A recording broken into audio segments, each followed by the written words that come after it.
Kan gently shook the reins, his listless warhorse trudging through the shifting sands of the Nalan Desert. Above the endless dunes, the morning sun rose like a vengeful god, dispelling the night's chill only to replace it with a suffocating 50-degree heatwave. This was a savage land, a world of gravel and bone where no civilized race dared to tread. Behind Kan followed a weary caravan, 20 cavalrymen in chainmail, 30 peasants acting as attendants, and 6 cargo wagons struggling against the soft, treacherous earth. Kan pulled back his linen hood, golden hair clinging to a neck coated in dust. His amber eyes narrowed. 10 years ago, the Lion Duchy had conquered this desert, but it remained a territory in name only, a worthless expanse of knoll tribes and sun-scorched waste. To the scholars of the kingdom, the border ended at the mountains. Everything north was a graveyard. "How pathetic," Kan whispered with a self-deprecating smile. "I actually ended up here." As the youngest son of Duke Cameron, Kan knew the truth. This wasn't a lordship, it was an exile. His father had gifted him this barren hellscape to ensure he would never be heard from again. By noon, the temperature would soar to 70 degrees Celsius, hot enough to bake a man alive. "Speed up," Kan shouted to the lagging line. "Unless you want to be toasted by the noon sun, we must reach camp." Rowan, the cavalry captain, rode up with eyes full of anxiety. "Lord Barren, how much longer until Sentry Oasis?" "I don't know," Kan replied through gritted teeth, "but by the map, we should be close." Rowan swallowed hard, his throat burning. They were out of water, their spirits broken. But while the cavalry dreamed only of fleeing back to civilization, Kan looked at the horizon with a cold, hidden resolve. He was a transmigrator from Earth, and he carried a secret, a system interface visible only to him. The screen flickered on his retina. Main quest: establish a village. Reward: 1,000 dinars. Kan wasn't just bringing peasants, he was bringing 30 Swadian laborers from the system, men who could be forged into legendary knights. In the Lion Duchy, every inch of land was stolen by greedy nobles, but here, in the lawless desert, Kan could build an empire from the sand. "As long as we reach the Oasis," he muttered, his fist tightening, "everything will change." He urged the team forward, ignoring the mocking glances of the Duke's soldiers. They saw a dying exile. Kan saw the foundation of a kingdom, but lurking in the heat haze, the true masters of the desert, the Knoll tribes, were watching. The Knolls are the most common humanoid race in the Nalan Desert, a disgusting ulcer that once spread toward the central regions. 10 years ago, the Lion Duchy launched a brutal year-long purge, slaughtering the Knoll tribes and lining the roads with their severed heads. The survivors fled north, but scattered groups still haunt the Sanvea Mountains, preying on border villages. Kan licked his dry, cracked lips, his face set with determination. He had come to this barren land to build his own village, aided by the Swadia system. "Lads, get busy," he commanded. Under the leadership of Rowan, the 20 cavalrymen began to scout the area, though some, exhausted by the 6-day trek, searched carelessly. Meanwhile, the peasants dug into the sand to reveal the cooler layers beneath, a survival trick learned from the Knolls themselves. 20 tents were soon pitched against the scorching heat. Kan lay in his tent, dreaming of a glass of ale, a luxury impossible to find in this desolate wasteland, but his rest was short-lived. A system prompt jolted him awake: temporary quest, the Knolls' ambush. The aroma of cooking had attracted a pack of scavengers. Kan grabbed his light crossbow and signaled 3 Swadian peasants. They crept to the crest of a nearby dune and peered north. There, 700 meters away, 50 Knolls were sneaking. "Through the sand, retreat," Kan whispered. "Wake everyone up." He rushed back to camp, finding the cavalry defenses dangerously lax. "Captain Rowan," Kan called out, his voice low and urgent, "we have trouble. Over 50 Knolls are preparing to ambush us from the north." Rowan's eyes widened. He didn't question the Baron, he simply turned to his men with a snarl. "Mount up, prepare for battle." He glared at the scouts who had missed the enemy. "You 4 will polish everyone's boots tonight." The 20 cavalrymen gripped their lances and charged around the dune. Kan didn't stay behind. He ordered his 30 peasants to form a phalanx with their modified scythes. From the hilltop, Kan watched the slaughter. The cavalry thundered across the sand, lances leveled. "Long live the Lion Duchy," they roared. The Knolls, seeing the human riders, broke into a panicked scream. The memory of the massacre from 10 years ago still lived in their bones, and as the horses closed the distance, they realized too late that history was about to repeat itself. The midday sun was scorching and the breeze felt like a heat wave. This was the Nalan Desert. The high temperature intensified the smell of blood. A massacre was underway. More than 50 gnolls with long, sharp fangs and gray fur raised their animal-like heads, let out shrill, desperate howls, and charged. But the cavalry of the Lion Duchy, charging down from the sand dunes, struck back fiercely with their spears. It was a brutal, hard-fought battle. "The great war god Edmund is watching over us," Captain Rowan shouted, piercing a gnoll and pinning it to the sand. "For the Lion Duchy, fight." The battle was intense yet short. Soon the ground was covered in corpses. A few remaining gnolls fled toward the Swadian peasants, but they were cut down by long-handled scythes before they could even get close. As the dust settled, a notification appeared in Khan's mind. The temporary quest Gnoll Ambush was complete. His reward, 20 date palm trees, the desert bread essential for survival, but more importantly, the system signaled an upgrade. Khan did not hesitate. System upgrade immediately. 10 Swadian peasants were instantly enveloped in a mysterious presence. Their linen robes transformed into leather armor, their scythes became 2.3-meter spears. They were no longer mere farmers, they were soldiers. "Lord Barren, everything has been resolved," Captain Rowan said, returning with his men. He looked at the new recruits with surprise. "Where did these men come from?" "One always needs to be prepared," Khan replied simply, offering no further explanation. As the exhausted group prepared to retreat from the heat, a shout rang out from the top of a dune. "By the war god Edmund, look, is that Sentry Oasis?" Khan climbed the ridge. There, at the edge of the horizon, were specks of vibrant green. After 6 days of trekking, they had finally reached his fief. The cavalry let out loud cheers, realizing their escort mission was nearly over. "All right," Khan's voice cut through the excitement. He slung his crossbow over his shoulder, his eyes fixed on the distant green. "Perhaps at this time we should stay in the tent and have a delicious lunch." The oasis was in sight, and while the soldiers rejoiced at the thought of going home, Khan knew his journey was only just beginning. Sweating profusely from the desert heat, Khan descended the dune. Behind him, the Swadian peasants and recruits trudged toward their temporary camp, returning to unfinished meals and the tedious labor of the trail. But Khan's mind remained on the horizon, fixed on the Sentry Oasis. It was his fief, a place of fresh water, but his gaze was heavy with gravity. Nearby, the vile corpses of gnolls lay rotting in the sun. Finding them this close to the oasis meant only one thing: the Lion Duchy's purge 10 years ago had failed. The gnoll tribes were back, judging by the 50 they had just slaughtered. Khan estimated a tribe of at least 300 occupied his land. Suddenly, a system notification flickered across his vision. A temporary quest: annihilate the gnoll tribe. The reward: a desert bandit stronghold. Khan smiled bitterly. Even without the quest, he had no choice. Their water reserves had hit the red line. Retreating to the duchy meant death, either by thirst or by the blades of the political rivals who wanted the duke's youngest son gone. He looked toward the tents where 20 elite cavalrymen from the Lion Duchy were laughing. They were his only hope, but they served his father, not him. They would never risk their lives for an exiled baron unless they were forced to. "Don't blame me," Khan whispered, a flash of cold indifference in his eyes. Instead of heading to his tent, he slipped toward the supply carriages. "Quiet," he commanded the 2 peasant guards. With a steady hand, he pulled the plugs from every water barrel. Glug, glug, glug. The precious liquid soaked into the thirsty sand until the barrels were bone dry. "All our water has been drunk," Khan told the stunned peasants. "Do you understand?" "Yes, my lord," they stammered. Khan returned to his tent and ate a final, luxurious meal of white bread and smoked chicken stewed in black pepper. As he finished, heavy footsteps approached. It was Captain Rowan. The captain entered with a forced smile and a tone bordering on insolence.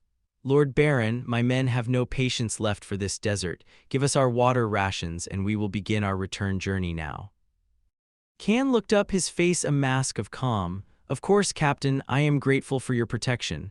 Then his voice dropped an octave, delivering the killing blow. "It is just a pity that our water has run out." Inside the tent, the air was ice cold, despite the 70-degree heat baking the desert sands outside. Kan sat across from Rowan, his expression calm, yet his furrow. Ed's brow betrayed a growing anxiety. Our watcher reserves are running low, Kan admitted. There is hardly any left. Rowan's face darkened like a gathering storm. As a veteran, he knew that a water shortage in the Nalan Desert meant more than just thirst, it meant a desperate fight for survival. He also knew that encountering 50 gnolls so close to the Sentry Oasis meant the tribe had already occupied their only source of water. Lord Barren, Rowan said, his voice thick with suppressed rage, this is truly bad news. He looked at the exiled noble, wondering how Kan could remain so unbothered. Aren't you afraid? Kan simply blinked. Why should I be? Rowan let out a sharp, exasperated laugh. He knew Kan was banking on the rules of the world, that even an unloved son of a duke could not be killed by a common soldier without a decent excuse. Kan was using his bloodline as a shield to force Rowan's hand. We are going to the Sentry Oasis, Kan stated casually. The records say the spring water there is sweet, enough to brew wine. The oasis is held by gnolls, Rowan snapped, losing his patience. We cannot fight them with our numbers alone, we will all die. Kan finally nodded, acknowledging the gravity of the situation. Then we must eliminate them. We will launch a surprise attack at dusk, using the sun's afterglow to hide our movements. A surprise attack, Rowan's voice rose. I only have 20 cavalry, my men have families, they don't want to die here. Kan reached into his pocket and tossed a linen purse onto the table.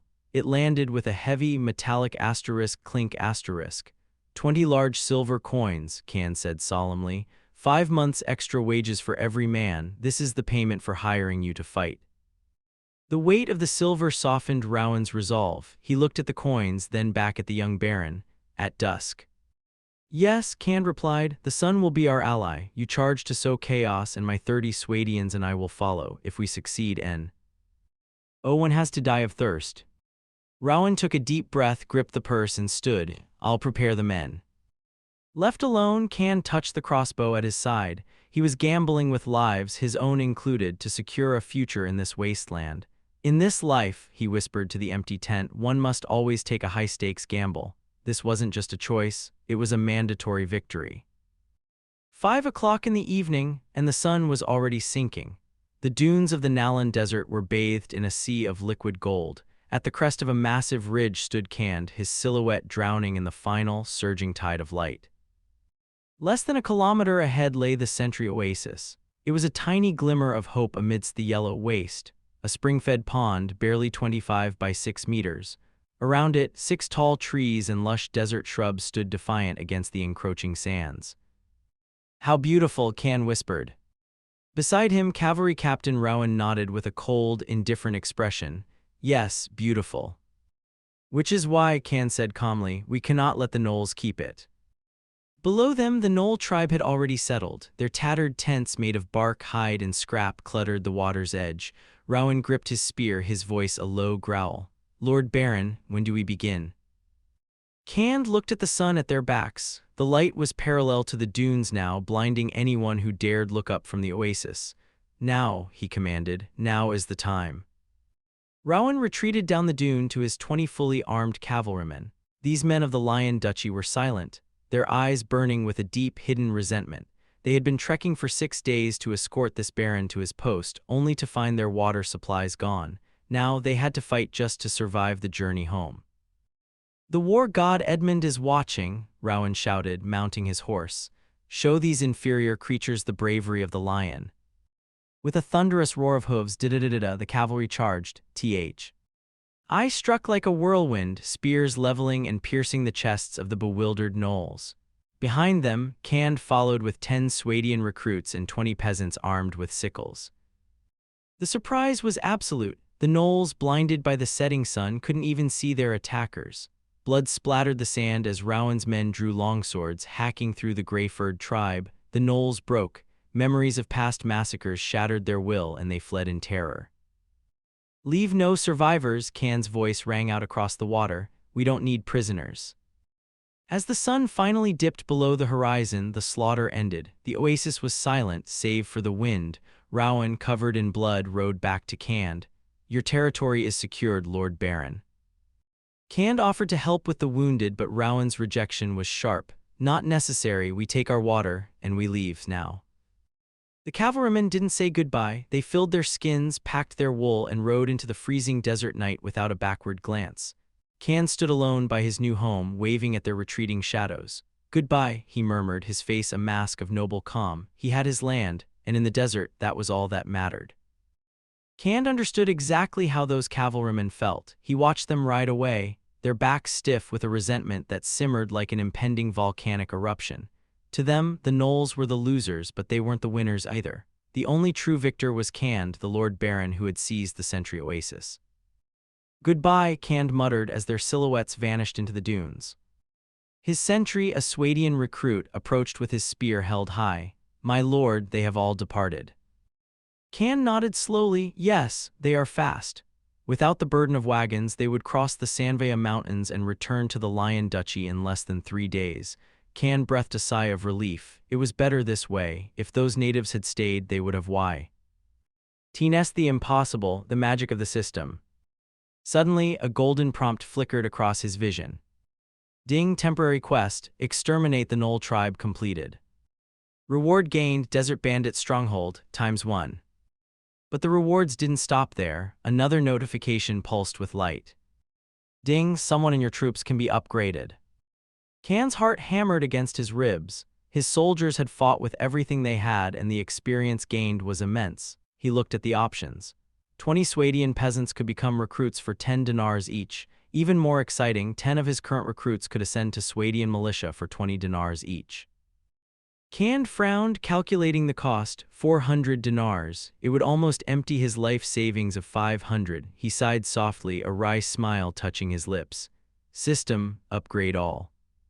In the desert, gold was useless without steel to back it up. Suddenly, mysterious data chains descended from the void, enveloping his men. Before his eyes, the peasants grew stronger. Linen rags transformed into leather armor and iron helmets. Hatchets were replaced by heavy spears and broad shields. The 10 new militia members were even more striking. Their physiques became robust, clad in iron-studded leather and carrying armor-piercing war hammers. "Greetings, Lord Kand," the 30 soldiers shouted in unison, standing as if for a military parade. "Very good," Kand whispered. With this force, he could finally hold the oasis. He looked up at the brilliant galaxy above, the moonlight washing over the sand. The air was thick with the scent of blood. "Clean up the battlefield," he commanded. "Burn the corpses. We cannot let them contaminate the water."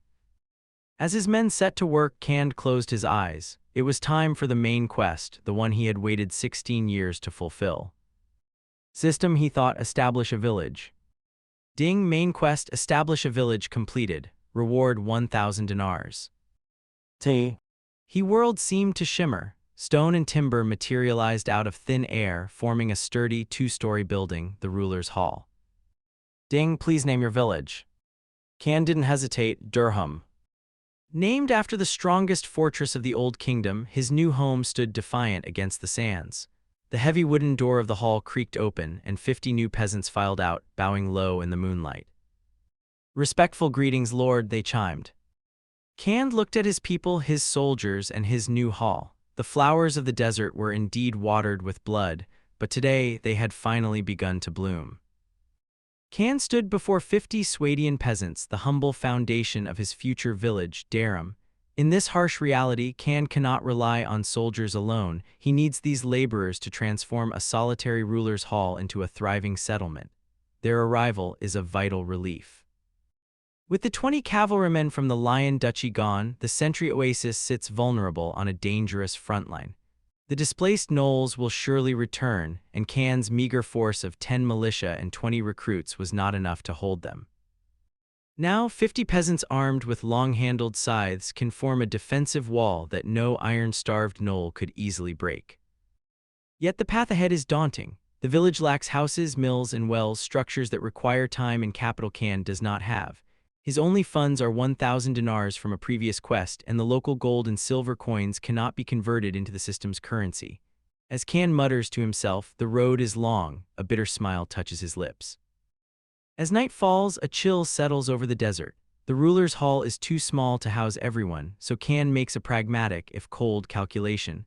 The 30 combat troops take the safety of the stone hall to ensure they are well rested for the night watch.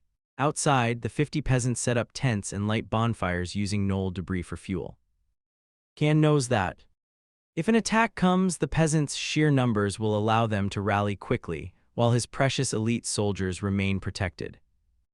Retiring to his modest second-floor room, Can watches the moonlight shimmer across the Oasis pond.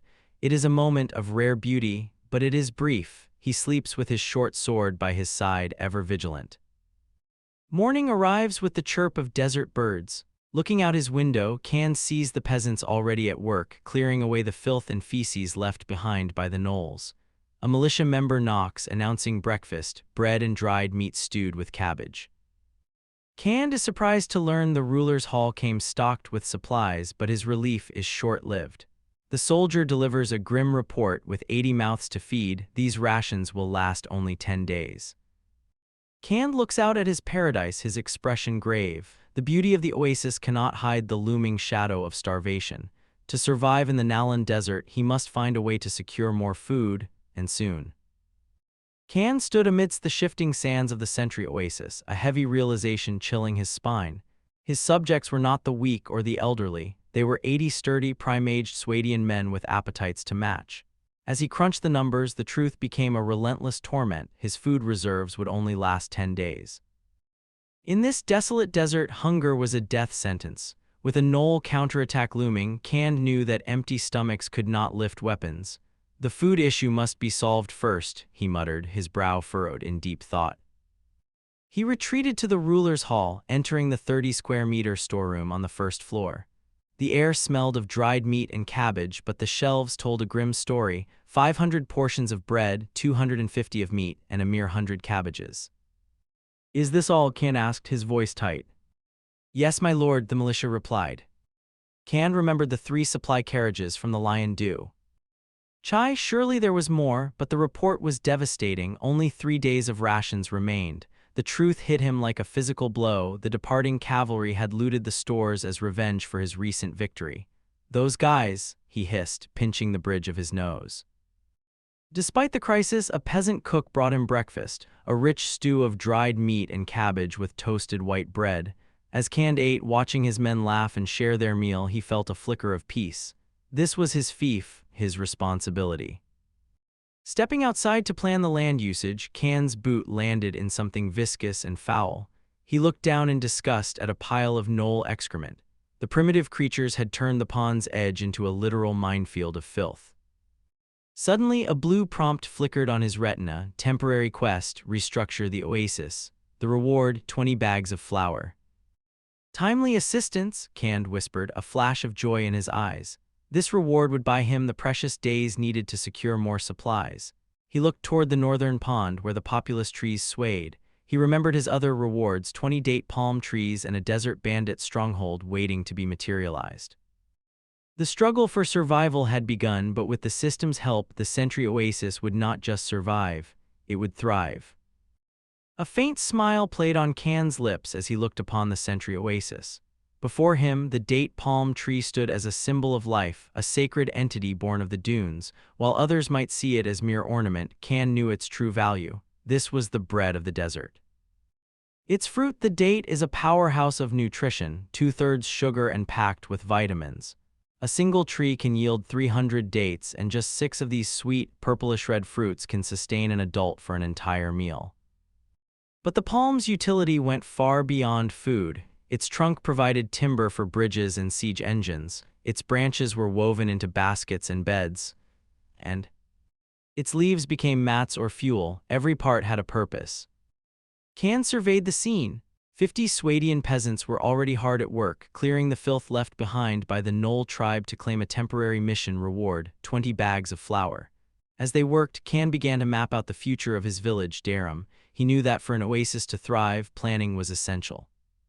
He designated zones for commerce, industry, and living, looking toward a future far beyond these sands. "The desert is not the end," he murmured. "The oasis is the cornerstone of my success." He turned his attention to the northern edge of the spring, where 6 sturdy tamarisk trees, the guardians of the desert, stood watch. Their presence proved that water flowed less than 10 meters below the surface. Can realized this was the perfect spot for his new strategic resource. With a thought, he summoned the system. System, can I plant the date palm trees here? Yes, the system replied instantly. In a shimmering blur of data, 20 palm trees, each over 7 meters tall, materialized in a perfect line along the desert's edge. They stood like a green shield against the encroaching dunes, their crowns heavy with clusters of ripe, egg-sized dates. The sight drew gasps of joy from the peasants and soldiers alike. In the kingdom of Swadia, such fruit was a rare, expensive luxury. Can called 10 peasants forward, ordering them to begin the harvest using ladders from the council hall. Be careful, Cand instructed, his voice firm yet hopeful. Do not damage them, these are our future. As the peasants set to work, the palm leaves swayed in the warm breeze, a beautiful green promise of survival in the vast, golden waste. The 10 Swadian peasants moved with a clear division of labor. Some fetched wooden ladders from the ruler's hall, while others scaled the roof to retrieve wicker baskets. With sharp scissors, they carefully harvested the clusters of ripening dates, handling the fruit with the practiced ease of skilled farmhands. Cand felt a sense of relief leaving the harvest to them. He had more pressing matters, specifically the desert bandit stronghold.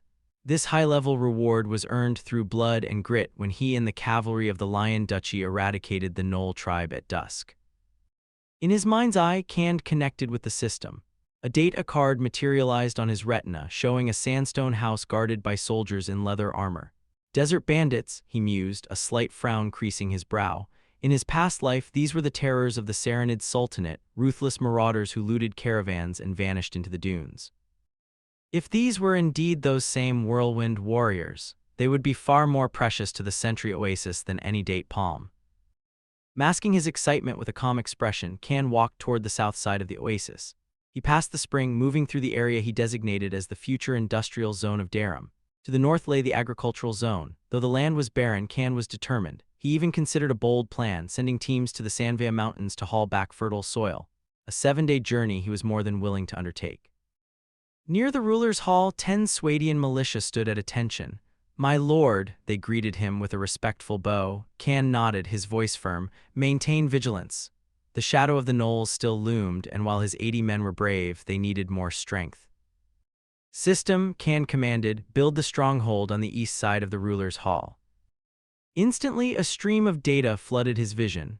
In less than 2 seconds, a stone and timber house materialized. It was modest, about 100 square meters with a small stable attached. A faint snort echoed from within. The wooden door creaked open. 5 sturdy men in linen robes and leather armor stepped out, their faces bronzed by the sun. "We pay our respects to you, noble my lord," they said, bowing low. Can's heart leaped. These were Tier 2 units, but they were elite. Equipped with 2-meter spears, flanged maces, and lethal javelins, they were the masters of desert warfare. "Can I recruit now?" Can asked. The system's voice chimed in his ear. "Recruitment is possible. Do you choose to recruit?" "Recruit," Can replied. With a cost of 30 dinar, a 6th bandit emerged from the shadows. With these 6 mounted warriors, the oasis was finally secure. They were the assault cavalry he needed to tear through any knoll formation. But just as Cand allowed himself a smile, a frantic shout broke the silence. A Swadian peasant came running, clutching a tattered clay pot. My lord, we have discovered something." The earthen jar was a dull, weathered yellow about the size of a man's head. Its edges were chipped from years of use, and the painted patterns on its surface had long since faded into obscurity. To an aristocrat like Cand, the vessel looked like common trash, something only the most destitute would bother to keep. "My lord," a Swadian peasant called out, approaching with cautious steps, "I think you need to see this discovery." Can's brow furrowed in immediate distaste. "If you've brought me a broken jar that belongs in a burial pit," he remarked dryly, "I suggest you put it back." In the Lion Duchy, clay was cheap and pottery was plentiful. This worn-out relic held no value in his eyes.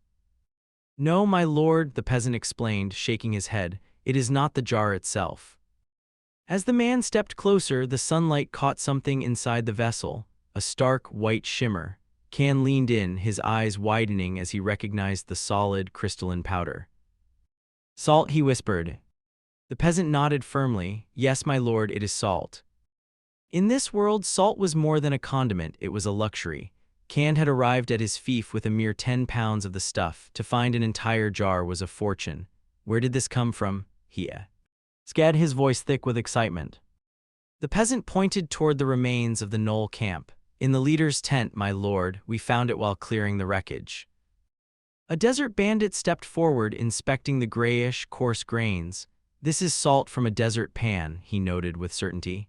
Likely an open-pit mine, much like those found in the Saranid Sultanate. It's unrefined, full of grit, but it is pure wealth. Cand's heart hammered against his ribs. If there was a salt pan hidden deep within the Nalan Desert, it meant he was sitting on a gold mine. In this medieval society, salt was synonymous with power, used by commoners for food and by mages for spellcasting. Suddenly, a chime echoed in his mind. The system interface flickered to life before his eyes. Temporary quest completed. Reorganize the Oasis. Reward 20 bags of flour. But the system wasn't finished. A new prompt appeared. New quest, the origin of salt. Reward 5 standard Swadian houses. Cand licked his lips, a look of cold determination settling over his features. The salt pans, he murmured to himself, they are mine. He knew the risks. Venturing into the desert to seize a resource from the Knoll tribes would be dangerous, but he was a leader of Swadians. They did not fear the field of battle. With his desert bandits to guide him and the system to provide, he would turn this desolate wasteland into an empire. We shall plan this carefully, Cand said, his voice low and steady, but make no mistake, that salt will be ours. Cand stood amidst the shifting sands of the Nalan Desert, his gaze fixed on the horizon. His newfound confidence stemmed from the 6 desert bandits standing at his side, true survival experts from the Saranid Sultanate. To them, this wasteland was home, and their expertise was the key to Cand's ultimate prize, the abundant natural salt mine hidden within the saline flats. Cand was no ordinary pioneer, born the youngest son of Duke Kamer. On the Lion, he was a transmigrator who had lived 2 lives. He understood a truth the local nobles did not. In the Lion Duchy, a land of plains and hills, salt was more than a condiment. It was white gold. In this world, salt had to be hauled thousands of miles from the mountain domains of the dwarves. A single pound of fine white salt could be traded for a sturdy warhorse, and top-grade spices, they were worth their weight in gold. Cand had spent 16 years in this feudal, resource-scarce world, attending banquets where even the high-ranking nobles treated salt with reverence. Cand took a deep breath, forcing his heart to steady. He knew the danger. If the hungry wolves of the Lion Duchy discovered a salt mine in the barren desert, they would send an army of bandits to make the barren of Sentry Oasis disappear. I still need strength of my own, he whispered, a smile touching his lips. His golden finger, the system of the Kingdom of Swadia, would provide that strength. Turning to a respectful Swadian peasant, Cand's attention shifted to a worn-out pottery jar filled with raw, grayish, coarse salt. It was filthy, laden with sand and toxins that would cause a man to vomit or worse. My lord, one of the desert bandits stepped forward. We know how to boil this into edible salt. It is quite simple. Cand watched with fascination as the process began. The bandits lit the stoves in the ruler's hall, dissolving the raw salt into boiling spring water. As the steam rose, the water turned a murky gray. Reduce the fire, the leader commanded. As the heat died down, the heavy sand and dirt settled at the bottom. Then came the secret: charcoal. The bandits filtered the brine through layers of charcoal 4 times, each pass stripping away impurities until only a clear, concentrated liquid remained. Finally, the bandit wiped sweat from his brow. We boil away the water and extract the refined salt. Cand stared at the steaming iron pot in the Lion Duchy. This pure white salt would sell for 50 large silver coins per pound. It was a luxury, a symbol of status, and a vital tool for mages. I can't wait, Cand murmured. He held a monopoly on a treasure that would stir a storm across the kingdoms. The desert was no longer a tomb, it was his empire. Time slipped away as the sun sank between the western dunes, casting a heavy, curtain-like dusk over the Nalan Desert. Night fell swiftly, and a brilliant galaxy flickered to life on the horizon, joined by the cold, bright light of a crescent moon. This is Sentry Oasis, the heart of Darum. Throughout the day, the Swadian peasants remained busy. With tools in hand, they meticulously reclaimed the sandy land, clearing weeds and digging irrigation ditches to channel the spring water. These bare plots were the future of Darum's agriculture. For now, the focus was the 20 mature date palms, the only source of food and the primary defense against the encroaching sands. As the air cooled, Kand looked at his exhausted workers and smiled. "Prepare dinner," he commanded. "Add more dried meat today. After such labor, everyone needs replenishment." The three peasants acting as cooks hurried to their task. Soon, the aroma of roasting meat and vegetable soup drifted across the oasis. The hungry peasants watched the kitchen eagerly, their mouths watering, but the Swadian recruits remained at their posts. 20 men, divided into squads, stood guard on the dunes. They watched the horizon through the silver moonlight, wary of the vicious gnolls who might be lurking in the dark. Inside the ruler's hall, dinner was served. Kand enjoyed a meal of roasted meat seasoned with black pepper and fine white salt. It was a rare moment of luxury in a desolate land. "The taste is quite good," he murmured, savoring the flavor of a banquet fit for a duke. After the meal, the oasis settled into a fragile peace. Without proper houses, the peasants retreated to their tents and pits. Soon, the rhythmic, whistling snores of tired men filled the air. Kand gave one final order: "Everyone, stay vigilant tonight." The night grew darker. Near midnight, 2 Swadian militia stood watch on the roof, whispering to stay awake. Suddenly, one of them stiffened. "Hey, what's that over there?" He pointed toward the eastern dune. Under the pale starlight, the shifting sands looked strange, wrong. His companion narrowed his eyes, his voice dropping to a serious whisper. "Something's wrong." "I saw a shadow," the first guard muttered, his heart racing. Could it be the gnolls? At the crest of the dune, black silhouettes began to rise, upright, beast-like shapes silhouetted against the moon. The defeated gnolls had returned under the cover of night. "Go," the guard hissed. "Wake the others now." The news of the enemy attack ripples through Sentry Oasis. Those who were fast asleep are now wide awake, their sleepy eyes replaced by a fierce fighting spirit. Inside the ruler's hall, 10 militia and 20 recruits gather, white-knuckling their spears. Outside, in seemingly normal tents, 50 Swadian peasants grip their long-handled sickles, waiting. Kand crouches on the roof of the hall, squinting at the distant dunes. "Stay quiet," he commands. In the pale moonlight, scattered shadows move, beast-like heads and hunched bodies. It is the gnolls. 6 desert bandits crouch behind him, their expressions solemn. "My lord," one whispers, "we are going to ride." Kand nods, allowing them to slip away into the dark. His heart is heavy. He estimates over 500 gnolls are gathering, more than 5 times his own force. To fight them in the open would be suicide. He must wait and hope for a counter-ambush. Suddenly, a flashing dialogue box appears on Kand's retina. A system notification chimes in his ear. Main quest issued. Task: rout the night attacking enemies. Reward: hunting crossbows for the militia. Kand licks his lips, a fierce determination masking his fear. This is a battle for survival. If he fails, Darum will be wiped from the map. He retreats from the roof, entering the hall to face his 30 main soldiers. "The gnolls are approaching," a scout reports. "Nearly 500. Kand frowns. How are there so many? He had thought the tribe was broken, but there is no time for puzzles. "Quiet," he breathes, moving to the wooden door. Through a small gap, he sees the dense mass of gnolls creeping closer. 30 meters, 20. They think they are the hunters. Bang!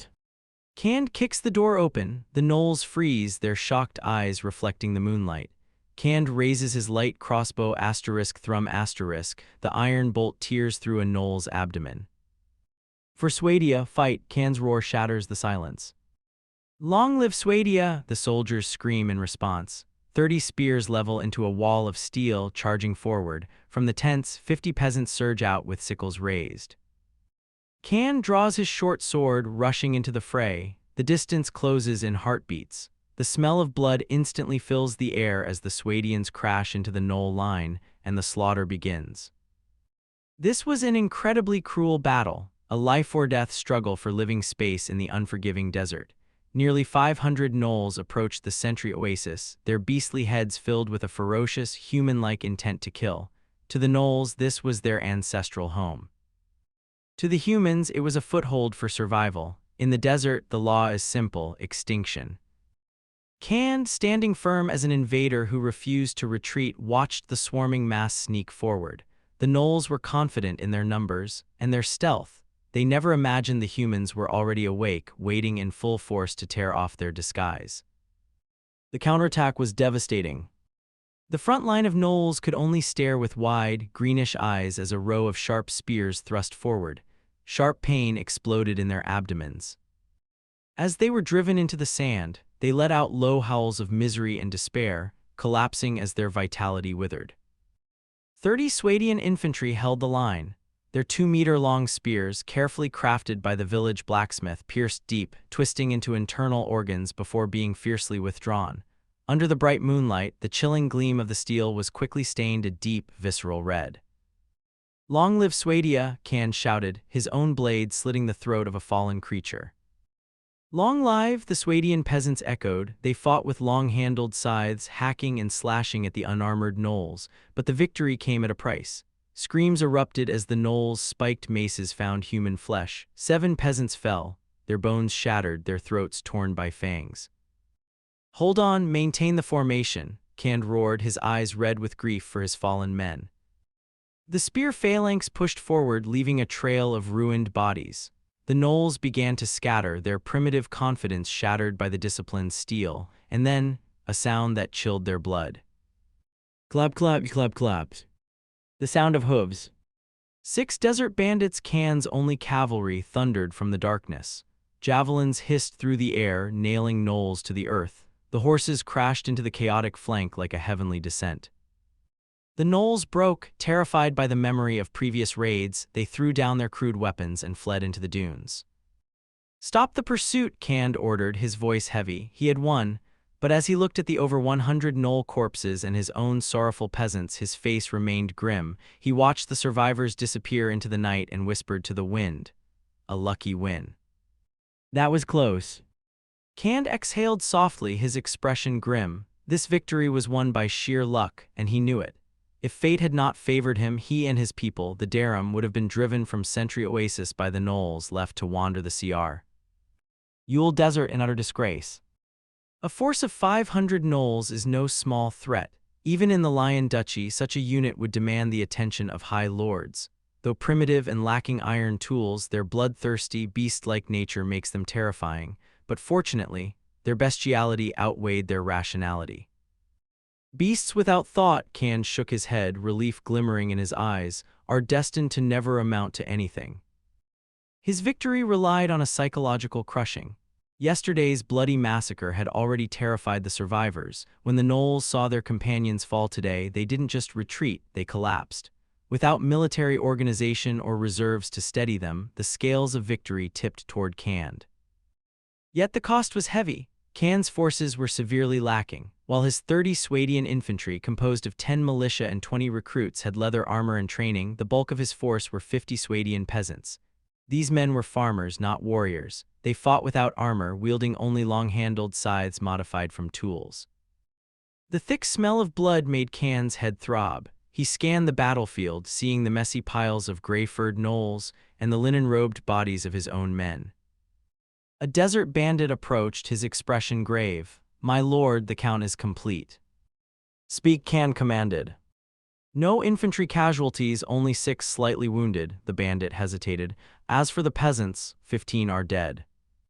Kan clenched his fists. "Give them a proper burial, they died for this fief." As the bandit moved to clean the battlefield, Kan retreated to the ruler's hall to claim his rewards. The system chimed. Main quest: defeat the night raid enemy completed. The reward: hunting crossbow allocation. This meant all Swadian militia would now be equipped with ranged weapons, a vital upgrade for future skirmishes. But the true prize followed. His troops were ready to level up. 35 peasants cowl.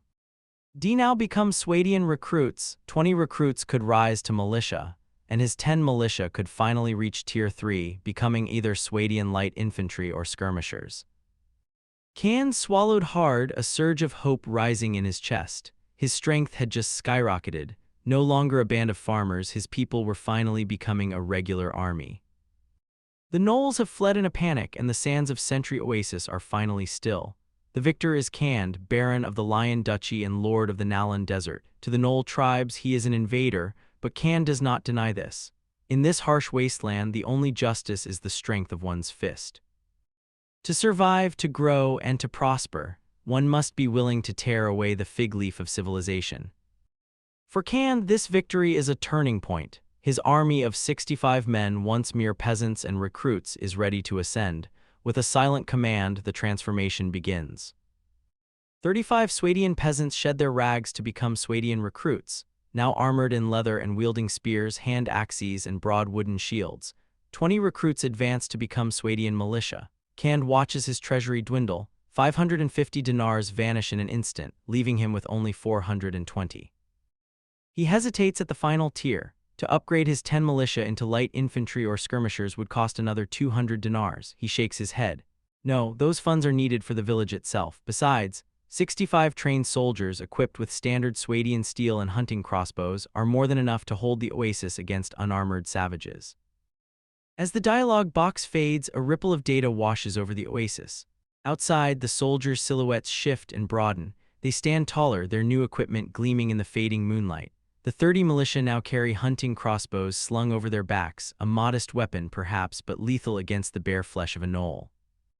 On the eastern horizon, a sliver of pale light appears. Dawn is coming, but there is no sleep for the Baron. Khand turns his mind to the future of his village, Darum.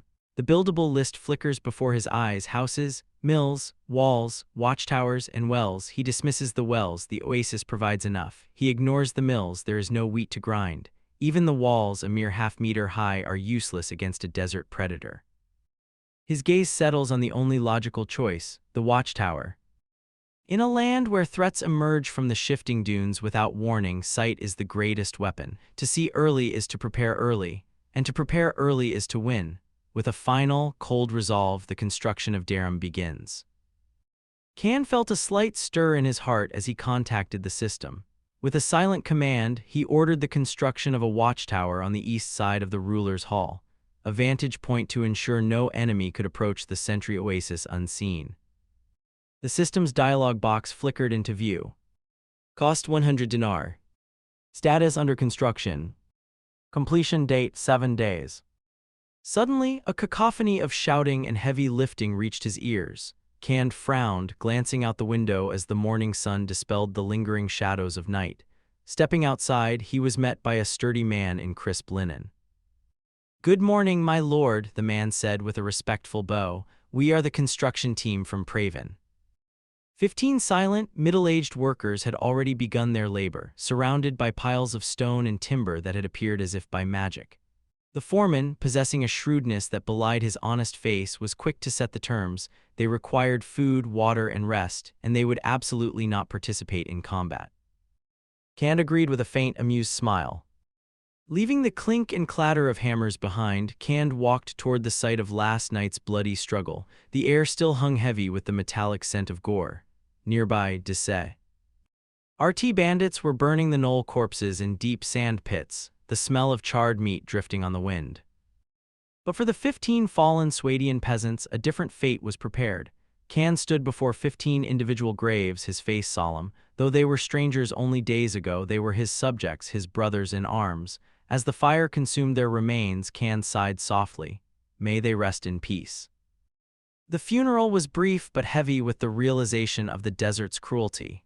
To survive, Khand knew he could no longer wait for the enemy to come to him. Returning to the hall, he summoned his 6 desert bandits. "I plan to send you deep into the desert," he told them. "Find the salt-alkali lands and find the gnoll tribes." The bandits were hesitant. They warned that a force of 500 gnolls suggested a massive, hidden tribe nearby. "Information asymmetry," Khand muttered. He knew the danger of being the target in the light while the enemy hid in the dark. "I am going with you," Khand declared, his voice firm. Despite their protests, he readied his warhorse. With water skins filled and resolve hardened, the group prepared to follow the tracks of the retreating gnolls. Khand looked toward the horizon, his eyes cold. It was time to find the enemy's home and prepare a surprise attack that would leave them unable to recover. The morning sun scorched the Nalan desert as Kand flicked his reins, leading 6 heavily armed desert bandits into the shimmering heat. They rode deep into the dunes, scouting the Knoll tribe that had dared to attack Sentry Oasis the night before. Kand reined in his horse, squinting at a series of messy sand pits. "It seems our route is correct," he noted drily. "The tracks they left behind are very obvious." The bandits laughed, a harsh, mocking sound. To these seasoned desert experts, the trail was a joke. "Simple-minded doggies," one sneered. "If they were in the Serenid Desert, they would have been swallowed without a trace." They pressed on, following the footprints deeper into the wasteland. The Nalan Desert was a purgatory of endless yellow sand, far more cruel and barren than any land Kand had ever known. Not a single shrub survived here. The air was so dry that Kand felt as if he might spit fire. One of the bandits handed him a water skin filled with cool spring water. Kand drank deeply, but his heart remained heavy. They had traveled 10 times faster than infantry, yet the desolation only grew. Finally, as the sun slanted toward the west, they crested a dune and froze. Just 100 meters ahead lay a sprawling sea of tents. The Knoll tribe. Kand and his men immediately dismounted, hiding their horses behind the ridge. Crouching in the sand, Kand's eyes narrowed. "This tribe, it is at least 3 times larger than the one we fought," he whispered. "Perhaps more," a bandit replied grimly. The camp was a filthy slum. Nearly 2,000 adult gnolls and hundreds of young ones crawled through a landscape of trash, bones, and excrement. The stench was overwhelming. Near the tents, hundreds of skinned desert antelopes were drying in the sun, proof that these creatures were skilled hunters. But then a realization struck the group, turning their faces pale. "My lord," a bandit whispered, his voice trembling with horror. "Look closely, there is no spring, no lake, no soil." Kand's breath hitched. It was true, this was not an oasis. There was no water source whatsoever, yet nearly 2,500 gnolls were thriving in the middle of a dead wasteland. In the Nalan Desert, no water meant certain death, and yet here they were. "This," Kand muttered to himself, his skin crawling, "is impossible." Even in this strange world, the laws of science usually held firm. Eating, drinking, sleeping, the basic requirements of life remained unchanged. Yet, as Kand looked out over the horizon, his understanding of reality began to fracture. Before him sat a massive Knoll tribe thriving in the very heart of the barren desert. There was no oasis, no greenery, nothing but endless, shifting dunes of sand. Kand pursed his lips, whispering to his scouts, "Perhaps there is water nearby." The desert bandits shook their heads solemnly. "No, my lord, if there were groundwater, drought-resistant plants would grow, but look, there is nothing, only sand." Kand's face grew grim. The sheer number of tents and the hundreds of gnolls moving between them was enough to crush his fledgling settlement of Darum. "They must have a source," he insisted.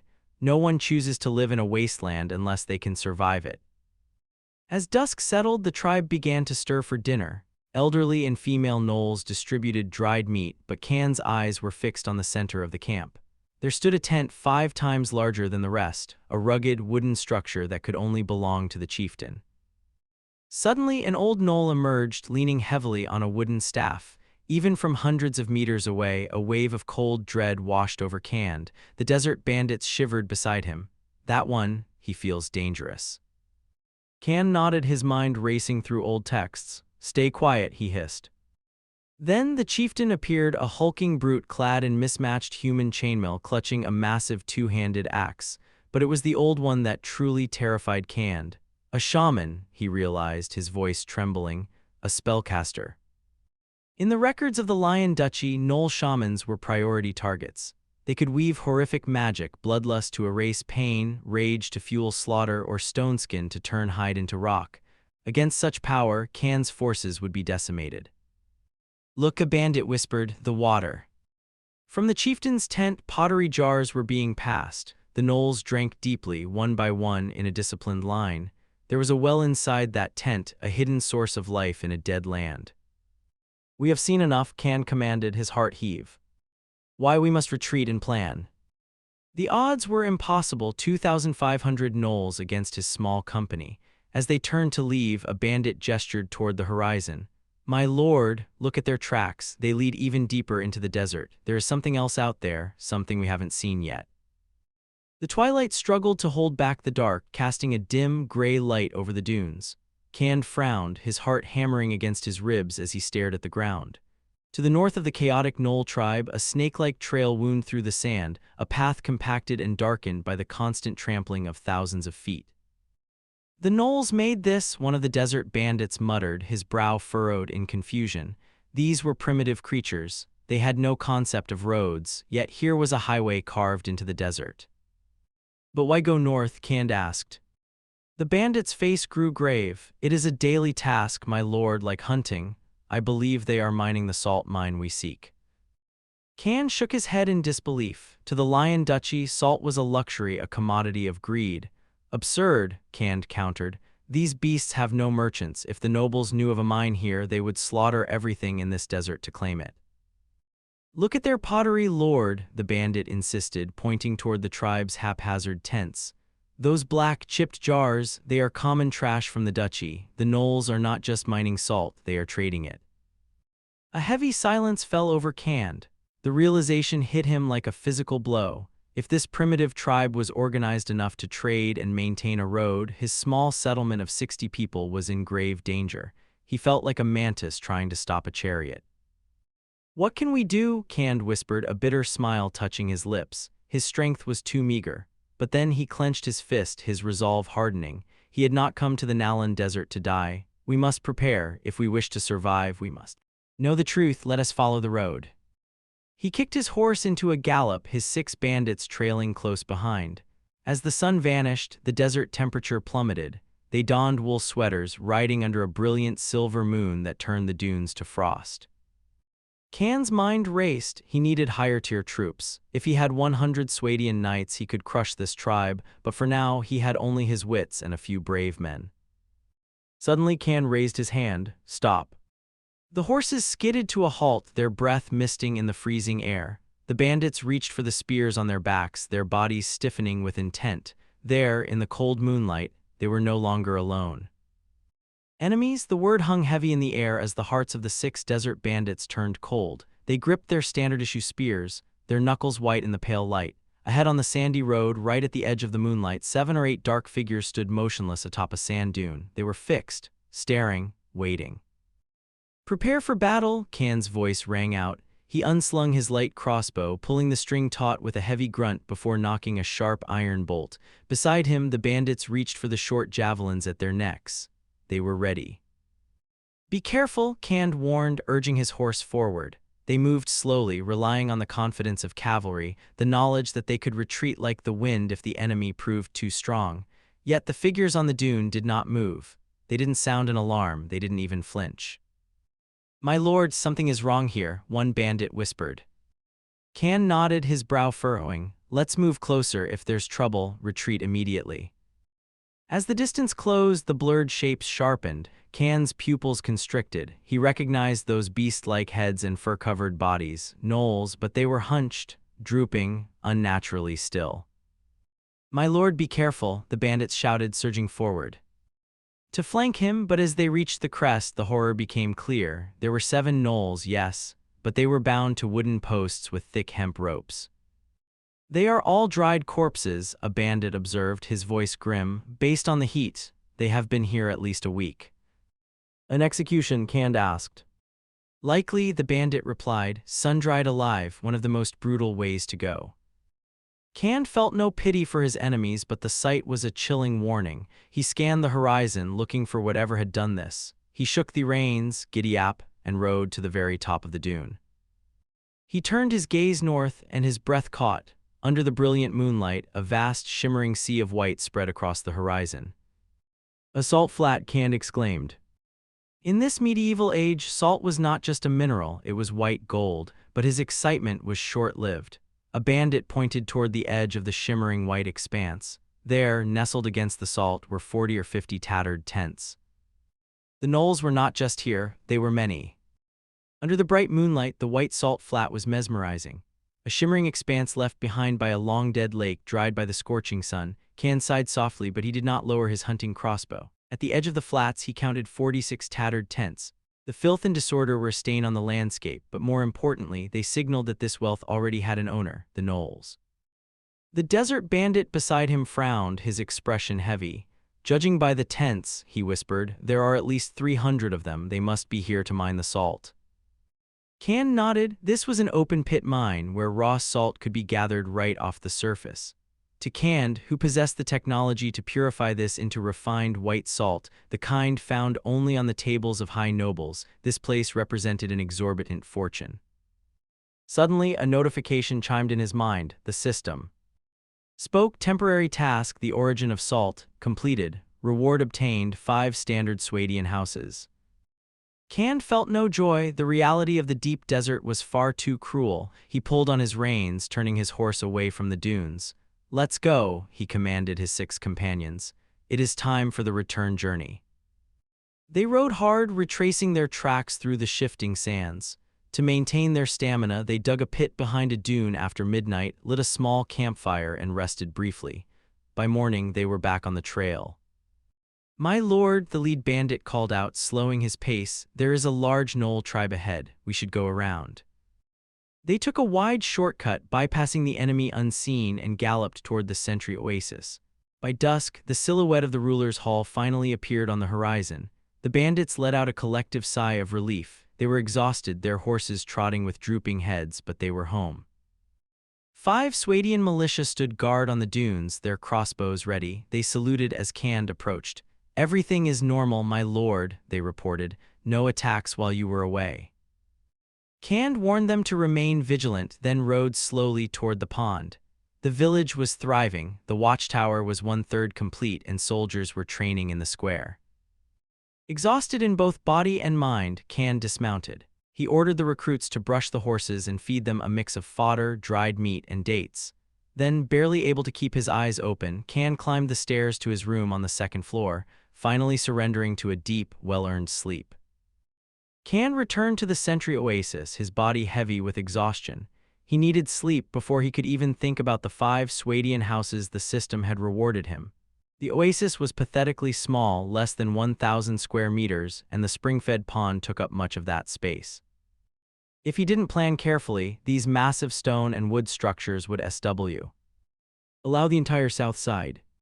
He slept, but not for long. When Cand opened his eyes, the harsh daylight was already streaming through the window. He dressed and headed downstairs, where Swadian recruits bowed respectfully. They were carrying cabbage and dried meat, preparing for lunch. "Is it already noon?" Cand muttered, rubbing his temples. He waved them off and stepped outside. The heat was a physical weight. Near the ruler's hall, construction workers moved quietly, patting their hammers with cloth to avoid disturbing him. The watchtower was taking shape, a sturdy foundation of stone and timber that would be finished within a week. The construction foreman, a man as cunning as any merchant, hurried over with an honest-looking smile. Cand saw right through the man's sycophancy but remained calm. "Ensure the progress," Cand commanded. "Finish on schedule." Watching the foreman scurry away, Cand shook his head. These system-generated people weren't rigid programs. They had personalities, jealousy, greed, and loyalty all mixed together. He turned his attention to the south side of the spring. He paced the area, frowning. "Too small," he sighed. He looked toward the soft, shifting sands outside the oasis's edge. He contacted the system mentally. "Can buildings be constructed on the sand?" The reply was concise: "Construction is possible." Cand smiled. He walked 10 meters into the dunes and gave the order. Instantly, 5 Swadian houses manifested. Stone walls, 30 centimeters thick, rose from the sand, topped with sloped timber roofs and protective tiles. He lined them up to create a 10-meter-wide street between the new houses and the ruler's hall. This wasn't just a village, it was a fortress.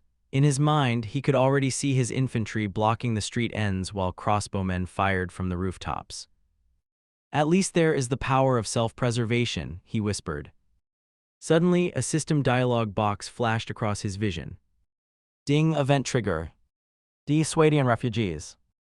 50 homeless wanderers fleeing the ravages of war had arrived at his gates, seeking hope in his empty houses. The prompt hovered in the air: "Do you choose to accept?" Cand stood in the center of his growing settlement, slightly stunned. Refugees, the realization hit him instantly as he recalled the properties of his newly constructed houses. These civilian buildings didn't just increase population, they actively attracted the displaced. For the village of Darum, this was a godsend. "Accept," Can commanded, his voice firm. Immediately, the system chimed, notifying him that 50 Swadian peasants had joined his cause, but the rewards didn't stop there. Because of his mercy, his prestige and honor surged, unlocking 2 vital new systems. In this world, prestige could be spent to accelerate construction, shaving days off grueling labor, while honor was the key to the mystery gift packages.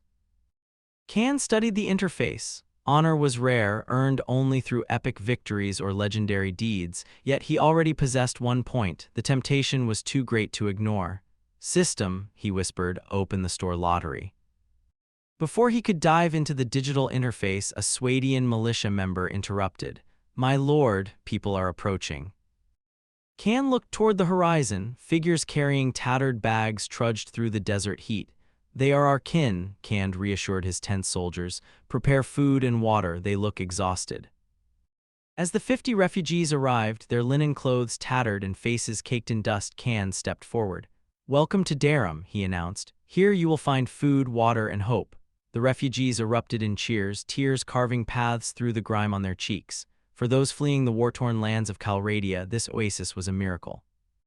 Once the newcomers were led away to bathe and eat, Can returned his focus to the shimmering system box in his vision.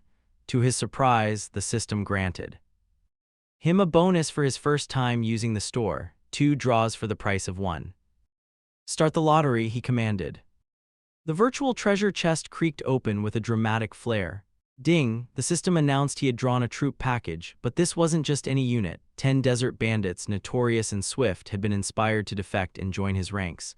Can swallowed hard, his eyes wide with astonishment. In the real world, recruiting such a force would take months of effort. Yet here they were, one in a single, golden moment of luck. Darum was no longer just a village, it was becoming a power to be reckoned with.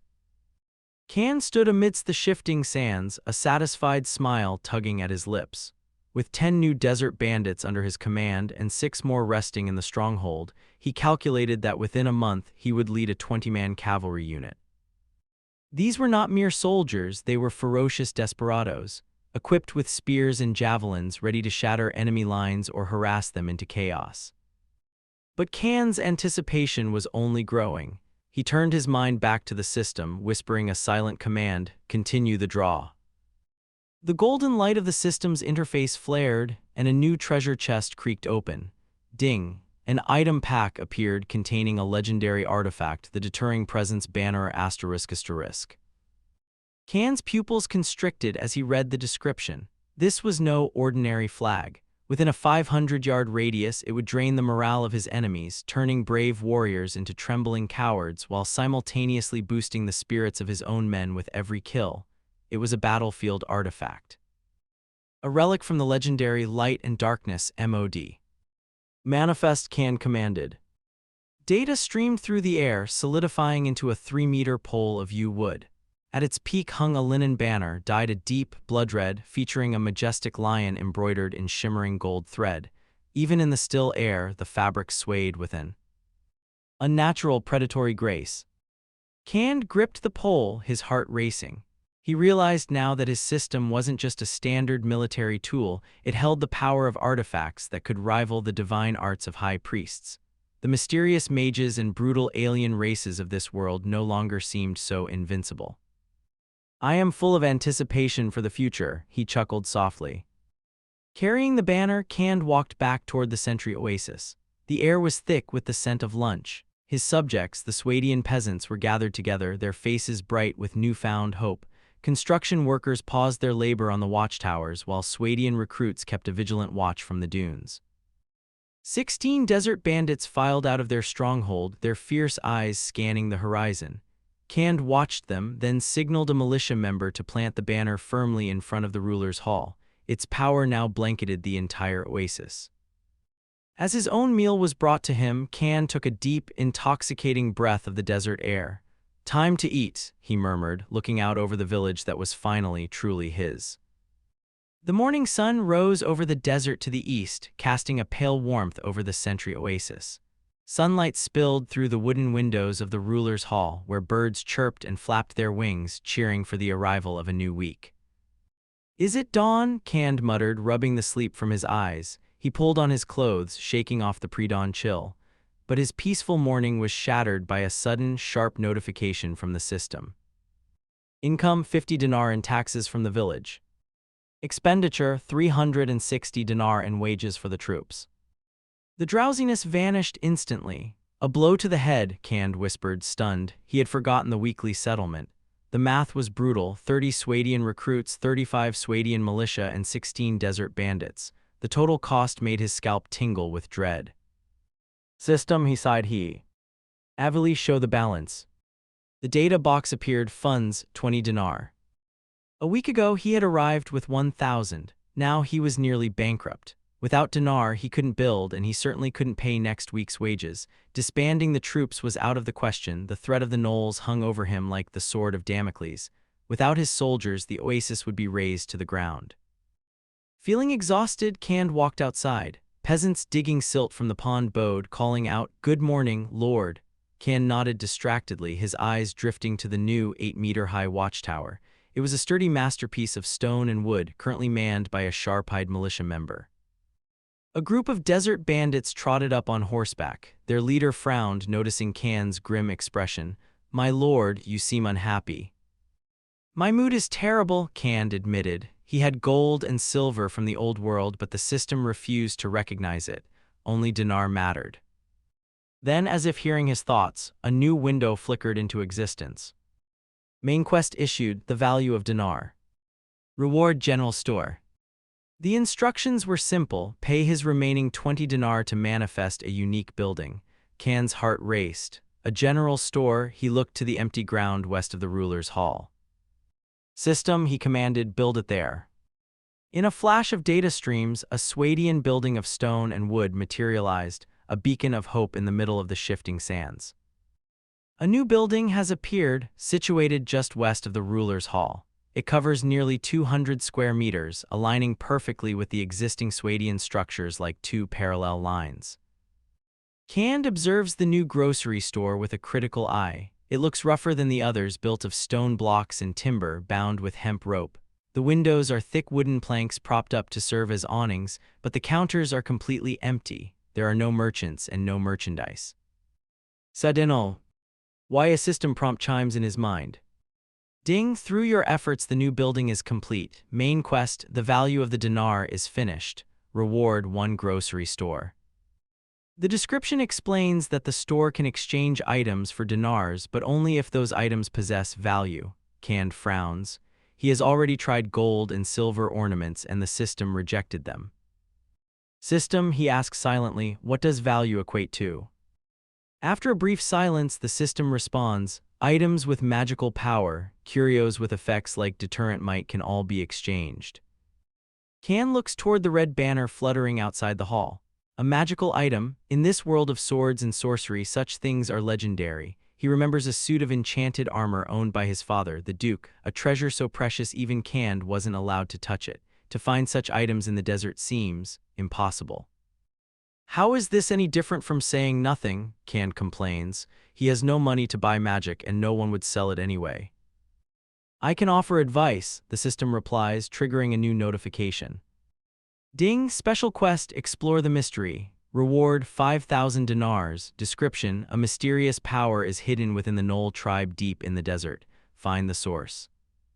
Cand's breath hitches. The Gnoll tribe has over 2,500 warriors, with his force of fewer than 80 men. Going there is suicide. Quantity has a quality of its own, he mutters. Fortunately, the quest has no time limit. Just as he ponders his empty treasury, another chime rings out. Ding, the caravan from Rivasheg has arrived. Cand looks toward the northern dunes. A militia scout runs down, shouting about approaching personnel. 16 desert bandits gallop out to investigate, returning shortly with 3 carriages and a group of armed men. The caravan leader, a slick man from the Vigir kingdom, quickly dismounts. He bows low, his guards following suit. Respected Lord O. F. Swadia, the leader says smoothly, the caravan from Rivasheg pays you its highest respects. The caravan members approached Cand with a reverence usually reserved for high-ranking nobles. To these commoners from the kingdom of Vigirs, Cand was a lord of Calradia, a status woven into his very being by the system. Cand offered only a stoic nod, though inwardly he felt a pang of regret. He watched the three carriages, heavy with wool, iron, and smoked meats, roll into the sentry oasis, yet he hadn't a single dinar to buy a thing. The caravan leader, a seasoned man of 40 with the sharp eyes of a retired soldier, bowed low. "My lord," he smiled, "we carry the specialties of Rivasheg, but we also purchase local goods." He gestured toward the empty shop near the general store. "With your permission, we would like to stay for 1 week." Cand agreed readily. After all, his village of Darum was currently little more than a cluster of buildings in the sand. Any sign of life was a blessing. Later, inside the ruler's hall, the leader approached Cand with a specific request. "My lord, I see you have date palms. If the yield is abundant, we would like to buy."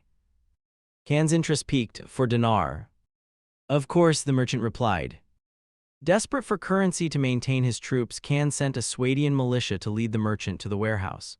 There sat 10 wicker baskets of sun-dried dates, sweet, high-quality fruit produced by the system. The merchant tasted one, his face lighting up with delight. "Top quality," he admitted. "I can offer 50 dinar per basket." Cand's brow furrowed. 500 dinar for thousands of pounds of fruit. It felt like a pittance. "My lord," the merchant shrugged, "dates are a luxury, not a necessity. For lesser fruit, I wouldn't even offer 50. Cand sighed, the bitterness of the deal stinging more than the desert salt. "Fine, we have a deal." He needed the coins more than the sugar.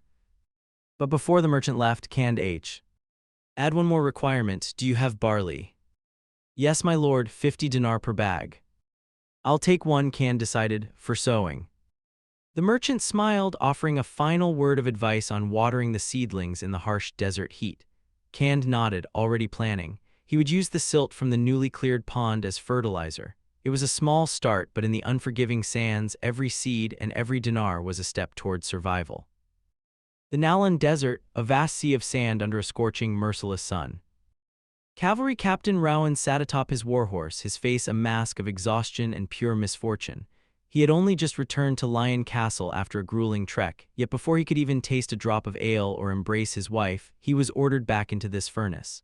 His mission, to serve as a guide for a high-ranking scholar. Rowan licked his cracked lips, tasting only wind and grit, and looked toward the sky. "Great war god Amand," he whispered, "please bless your faithful believer." He felt like crying, but the desert had already stolen his tears. Behind him sat the only carriage, carrying the elderly scholar Hank. Rowan felt a sting of resentment. Why must these pampered academics leave their comfortable offices to eat sand? But he kept his mouth shut. The guards accompanying them were not his own men, but 50 retainer knights, noble warriors in double-layered chainmail and linen robes. Rowan knew his place. Without his knowledge of the trails, he wouldn't even be allowed to ride in their shadow. As the sun dipped below the horizon, the team began to make camp. Scholar Hank stepped from his carriage, leaning heavily on a cane. "This is the second day," he remarked, his voice thin against the wind. The leader of the knights, a burly man named Hobson, approached him. "Do not worry, scholar," Hobson said in a deep, magnetic tone. "The guide says we will reach Sentry Oasis by tomorrow evening." The two men stood in the cooling air, looking out over the dunes. Hobson's eyes sparked with curiosity. "Tell me, does the legendary lost city, the one made of gold and gems, truly exist?" Hank remained silent for a long moment. "I am not certain," he finally admitted. The conversation shifted as the scholar recalled a rumor. "I heard Sentry Oasis has a lord now. Who would be foolish enough to accept a fief in this wasteland?" "A young man named Cand," Hobson replied. The scholar's eyes widened. "Cand, the diligent student from the academy, I knew him, but he was a boy of modest means. How did he become a lord?" Hobson's expression turned grim. "He is Duke Cameron's youngest son, and his mother was a princess of the Silver Plate Kingdom." The air between them grew heavy. Hank's face stiffened as the realization hit him. "Exiled," the scholar whispered with a heavy heart. "What a pity, he was a good, studious child." "A pity indeed," Hobson agreed, before turning to check the perimeter. As the camp fell into a restless silence, Scholar Hank retreated to his carriage. He gripped his cane, his mind racing through the ancient texts he had studied. "The lost city is no myth," he muttered to the shadows. I will prove them all wrong. Early morning at Sentry Oasis, and the air is thick with the scent of survival. These Swadian peasants, once refugees with nothing but the dust on their boots, now pour every ounce of their souls into the earth. They have had enough of wandering. After 3 days of grueling labor, the spring pond is finally clean. The dark, putrid silt from the bottom hasn't been thrown away. No, it is black gold. The peasants spread this foul-smelling fertilizer across the northern sands, mixing it deep into the soil with their hoes. Next comes the sowing, 50 dinars worth of barley, not for eating, but for life. These are the seeds of a future, yet as Baron Khan surveys the land, his heart sinks. The reclaimed area is a mere 100 meters long and 50 meters wide, sieve, and 0.5 mu. In the Lion Duchy, even a common village would have hundreds. Here, at the edge of the desert, the soil is white, sandy, and bone-dry. What truly barren land, Khan sighs, his voice heavy with the weight of leadership. But a spark of desperation ignites an idea. To the south, the Sanvaya Mountains snake across the horizon. There, the soil is rich. It would be a fool's errand transporting earth by horse and carriage across the dunes, a task of years, not months. But Khan whispers to the wind, I still want to try. As the peasants channel spring water through new irrigation ditches, the desert finally drinks. A peasant approaches, bowing low. My lord, the land is ready, shall we sow? Khan nods, he knows his limits, he is a leader, not a farmer. That is your responsibility, he replies. Suddenly a chime rings in his mind, a data box flickers onto his retina. A main quest, sowing, the reward, 50 more Swadian peasants. As the golden grains fall into the shallow pits, the system confirms the success. Just like that, his workforce doubles. It is almost too easy, a gift from the heavens to a man standing on the brink of nowhere. Check the ditches, Khan commands, shielding his eyes from the rising sun. Water the fields before the heat turns our seeds to charcoal. By 10:30 in the morning, the work is done. As the desert sun begins to bake the world, Khan retreats to the ruler's hall. Over a lunch of roasted meat, cabbage soup, and olives, he watches his 50 new subjects eat. The desert has a rhythm, and today, for the first time, Sentry Oasis is beating in time with it. Lunch was in progress at the Sentry Oasis. The daily ration was a modest feast, sliced black bread, roasted dried meat dripping with fat, flour-thickened cabbage soup, and 2 sun-dried dates for dessert. As a noble lord, Khan enjoyed extra spices, yet after 8 days of the same menu, a hint of helplessness touched his brow, even the anticin. Sweetness of the dates felt bland. Khan wiped his mouth and rose, heading toward the second floor of the ruler's hall. Stay vigilant during your lunch break, he instructed the Swadian militia. They replied in unison, their discipline unwavering. From the newly completed 8-meter watchtower, the flat terrain of the Nalan Desert offered no place for enemies to hide. Khan trusted these men. They were veterans of the war-torn continent of Calradia, men who knew that carelessness meant death. As the desert sun climbed toward 50 degrees Celsius, Khan lay down to rest, but his mind remained active, calculating his strength. He commanded nearly 200 souls, 100 peasants, 30 Swadian recruits, 35 militia, and 17 desert bandits. He knew that while he couldn't level up troops through daily training without a training ground, he could drill them in tactical formations. In this world of blood and flesh, a disciplined line was the difference between life and death. Khan looked at his 10 veteran militia. With enough coin, they could become elite light infantry or skirmishers. For now, however, they were the perfect counter to the primitive Knoll tribes, versatile warriors equipped with leather armor, heavy spears, and hunting crossbows. Khan didn't fear the coming conflict. To him, war was simply a faster path to development. If only I had 100 Swadian knights, he mused, I would slaughter the Knolls where they stand. Suddenly, a dull, soul-vibrating horn blast shattered the silence. Khan sprang from his bed, instantly alert. He rushed outside to find his men already assembling, spears leveled and scythes gripped tight.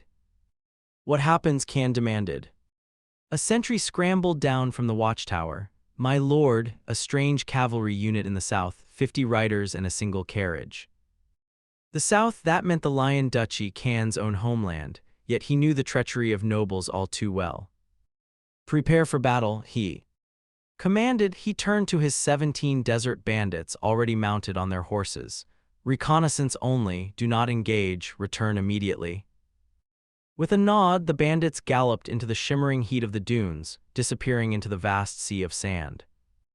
Warhorses gallop across the southern dunes of the Nalan Desert, carrying an exploration team from the Lion Duchy. At the front, a guide named Rowan wipes sweat from his brow, breathing a sigh of relief. "It should be right ahead," he mutters. "We should reach Sentry Oasis in half an hour."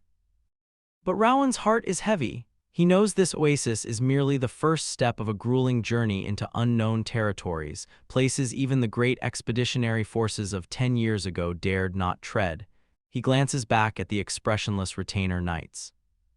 He is just a lowly squad leader, they are the elite. His gaze lingers on Hobson, a true knight of the realm, and the carriage-carrying scholar Hank. Suddenly, a knight rides up, his voice indifferent. "Lord Hobson requests your presence." Rowan approaches the carriage respectfully. Hobson looks out, his face showing the exhaustion of the desert. "How much longer?" the knight asks. "Half an hour, my lord," Rowan replies quickly. From inside the carriage, scholar Hank lifts the curtain, his eyes gleaming with a strange fever. "Relax, Knight Hobson," the scholar rasps. "If we discover the lost city, the rewards will be legendary, believe me." "I do, scholar," Hobson nods, but then his face turns grim. He raises a hand, signaling a sudden halt. "Wait, something is wrong." Clang, the sound of steel ringing against steel echoes as swords are drawn. Rowan swallows hard, his pulse racing. "First and second squads spread out," Hobson commands. "Scout the flanks." 20 knights vanish over the dunes. Scholar Hank leans out, his voice trembling. "What is it?" "Hoofbeats," Hobson whispers, his eyes scanning the horizon. "Nimble, fast, like cavalry." "Impossible, T." He scholar breathes. The desert cannot support warhorses. Suddenly, a lone rider bursts over a dune, pursued by 6 of Hobson's scouts. The stranger wears ragged gear but moves with incredible speed. Hobson's men surround him, blades bared.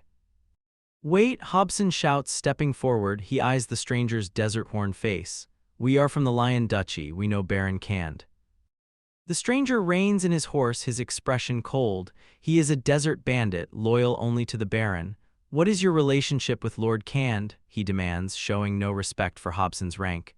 "You are trampling on the Baron's sovereignty. Explain yourselves." Hobson feels a flicker of embarrassment. This barren wasteland is, by law, Cand's fief. To enter with an army is an act of provocation. "Take us to Sentry Oasis," Hobson says, shaking his head. "The scholar and we will speak with the Baron ourselves." Cand's face was grave. Atop his warhorse, his palm gripped the hilt of deterring presence, slick with sweat. The desert bandits he had sent to scout were returning in broken groups, and one was missing. In the desert, missing in action was a death sentence. The news they brought was worse. 50 retainer knights, fully armed heavy cavalry, were bearing down on the Sentry Oasis. Among the infantry assembled in the street, a panicked whisper began to spread. Cand's voice suddenly rang out like a hawk's cry, cutting through the unrest. "Stay calm, only cowards flee in the face of battle. Swadians never fear." His men turned pale. These were not mere data points, they were living people feeling the cold grip of terror. They knew the reputation of the kingdom of Swadia's heavy cavalry. On the plains, 50 of those ironclad monsters could pierce through 200 infantry as if they were paper. Without polearms, even 500 men would be crushed. Cand's brow furrowed. "Are they from the Lion Duchy?" he asked. "Yes," the scout replied. Cand grit his teeth. He was the young son of a duke, and he knew the political rot back home. "Is it possible," he whispered to himself, "that even here, they won't let me go?" "My lord, what should we do?" the infantry cried out. They could fight primitive gnolls, but this was a professional army. "Remember," Cand shouted, his voice heavy and echoing, "Swadians have never had cowards." He raised his red flag high.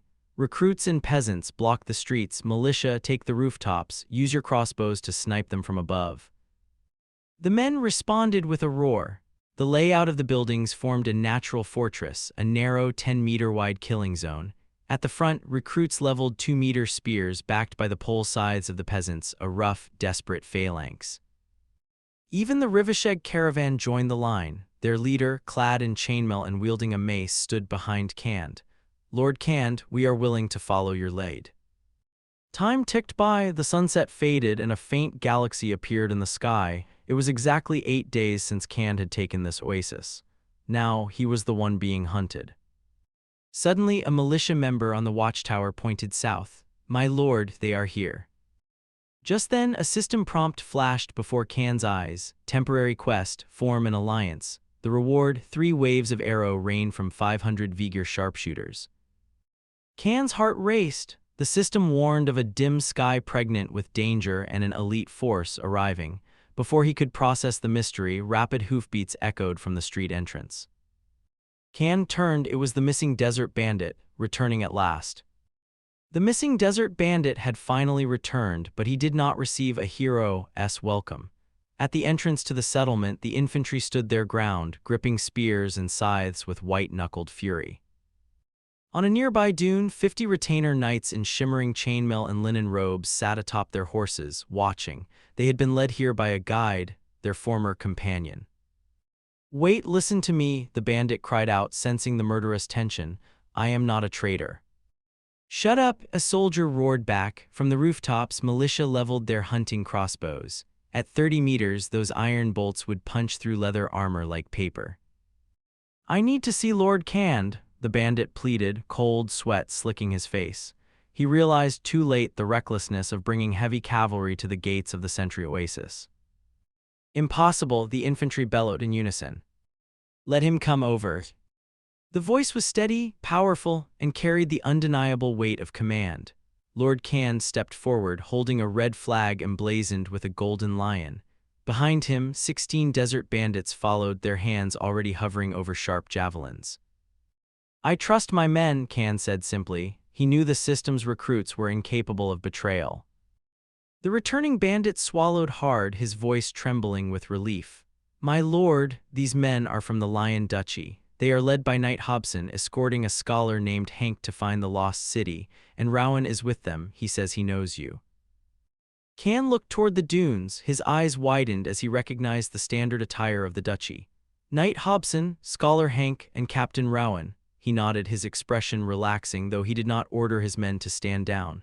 A warning still pulsed in his mind. Danger was brewing in the dimming sky. "Move aside," Kand commanded. As he rode out to meet the newcomers, he leaned toward the trembling bandit.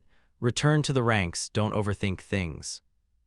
At the crest of the dune, 3 riders descended. "Respected Baron Kand," Knight Hobson called out with a familiar smile, "meeting you so far from Lion Castle brings a sense of home." Kand greeted them with reserved dignity. He acknowledged Rowan, who was now uncharacteristically humble, but his gaze lingered longest on the elderly man beside them. Kand bowed his head in genuine respect. "Teacher Hank, I never expected to see you in the Nalan Desert." "Life is full of surprises, Baron," the scholar sighed. Hank was 67 years old, driven by a final, desperate quest to find the legendary lost city. Kand looked at the vast, empty horizon and shook his head. "There is nothing here but sand, teacher." "There will be," Hank insisted with a flash of determination. Kand bowed again, a junior honoring a senior's spirit, even as he remained certain that they were chasing nothing but an ancient, absurd ghost. Knight Hobson chuckled softly, his voice carrying across the dunes. "This expedition is funded by Duke Cameron himself," he explained, sensing the curiosity in Baron Kand's eyes. Beside him, the aged scholar Hank nodded gravely. Hank was a man of immense reputation within the Lion Duchy, a scholar who had spent a lifetime chasing shadows. "I once obtained an old manuscript," Hank said, his voice trembling with a mix of age and excitement. "It holds the key to the lost city." Kand's heart skipped a beat. He remembered the ancient texts he had organized back at the academy. "Are you talking about that asterisk manuscript?" "Indeed," Hank replied, a joyful light dancing in his eyes. "It was your organization of those materials that allowed me to finally decipher the text. There is one sentence, one prophecy, that changes everything." The air seemed to grow heavy. Even the stoic Knight Hobson and the silent Captain Rowan leaned in. Scholar Hank spoke slowly, letting every word resonate. "When the sun rises again, the golden holy city will bloom once more." The grandeur of the statement left them breathless, but the moment of wonder was shattered by a sudden, piercing sound, the long, mournful blast of a horn from the sentry oasis. Can's face went pale. "Not good," he hissed. "Trouble, Baron?" Hobson asked, his hand instinctively moving toward his sword. "Enemies," Can replied sharply, "and many of them." Captain Rowan blurted out the name they all feared. "Knowles." "It's likely," Hank sighed. "They have claimed the Nalan Desert since the dawn of time." Hobson offered a confident smile, gesturing to the 50 heavy cavalrymen behind him. "If it is Knowles, we shall help you break them." As the alliance was struck, a golden notification flashed across Can's vision. A system reward, rain of arrows, 3 volleys from 500 Vigor sharpshooters, the deadliest archers in existence, were now at his command. They hurried back to the Oasis, but the news from the watchtower was grim. 2,000 Knowles were approaching from the northeast. They would arrive in 20 minutes. 2,000, the number felt like a physical weight. Even Hobson's elite knights would struggle against such a tide, but Cand looked at his village, his home, and felt a cold determination. A new mission appeared before his eyes: persistence in adversity. The sky was dimming and a tragic battle loomed on the horizon. Cand gripped his weapon. He would not flee, he would stand, and he would create a miracle. Cand's expression was grave, but the man standing beside him looked even more solemn. Hobson, commander of the 50 retainer knights, frowned as he surveyed the horizon. 2,000 Knowles. This was not a small raiding party. It was a terrifying force capable of devouring his knights through sheer numbers alone. Scholar Hank leaned heavily on his cane, his mind working through the strategic implications. 2,000 Knowles are not gathered by chance, the old man observed. Can nodded grimly, explaining that a massive tribe lived north of Sentry Oasis. They were out in full force, seeking revenge. Though Hobson and Hank were only there to escort the scholar's expedition, they refused to retreat. "If Sentry Oasis falls, my journey ends," Hank said with a wry smile, looking at Cand, the apprentice he admired most. "I will not watch you lose your territory so easily." The plan was forged quickly. Cand's infantry would hold the village junctions, while Hobson's 50 heavy cavalry hid behind the dunes to strike the enemy's flank. Despite his 61 years, Scholar Hank refused to hide. "Cand," he said, his eyes flashing with sudden brilliance, "when I galloped onto battlefields with Duke Cameron, you weren't even born yet." Suddenly, a shout erupted from the watchtower. "Lord Cand, the enemy is approaching." Under the brilliant desert moonlight, the dunes to the northeast began to crawl with movement. A chorus of hoarse, bloodthirsty howls filled the air. At the crest of the highest dune, a massive Knoll chieftain appeared, silhouetted against the stars. He raised a 2-handed battle axe, and the charge began. Thousands of green eyes flickered in the dark as the primitive tide rushed forward. Can took a deep breath, his mouth dry, and hoisted his standard high. The flag, a golden lion on a bright red field, danced in the wind. Scholar Hank gasped in shock. "This flag, it is a curio." As the Knowles closed the distance, the magical aura of the deterring presence slammed into them, shaking their primitive resolve. Simultaneously, the Swadian infantry felt a surge of unnatural courage. Cand gripped his weapon, his voice ringing out over the desert sands. "Raise your weapons and meet our enemy." The battle for Sentry Oasis had begun. The war began, and above the Sentry Oasis, a red flag snapped in the wind. This was Cand's trump card, the deterrent might. A golden lion bared its fangs on a field of crimson, casting a supernatural shadow over the battlefield. Within 500 meters of that banner, a cold dread seeped into the hearts of the enemy. The Knowles came first, a tide of fur, sharp teeth, and primitive rage. They howled like dying beasts, their green eyes glowing with night vision as they spotted the human infantry. These monsters carried a decade of grudges, and as they sprinted toward the street entrance, their ferocity was unmatched. At their head, the Null El Chieftain roared, his chainmail clattering against his massive frame. They had no strategy, only the hunger to kill. But as the horde crossed the 500-meter mark, the air changed. The chieftain's brutal confidence wavered. The deterrent might had activated. The Knowles slowed, their momentum fractured by a sudden, inexplicable fear of the men standing before them. "For Swadia!" The shout rose from the eastern entrance. 30 Swadian recruits stood shoulder to shoulder, shields locked, spears leveled through the gaps.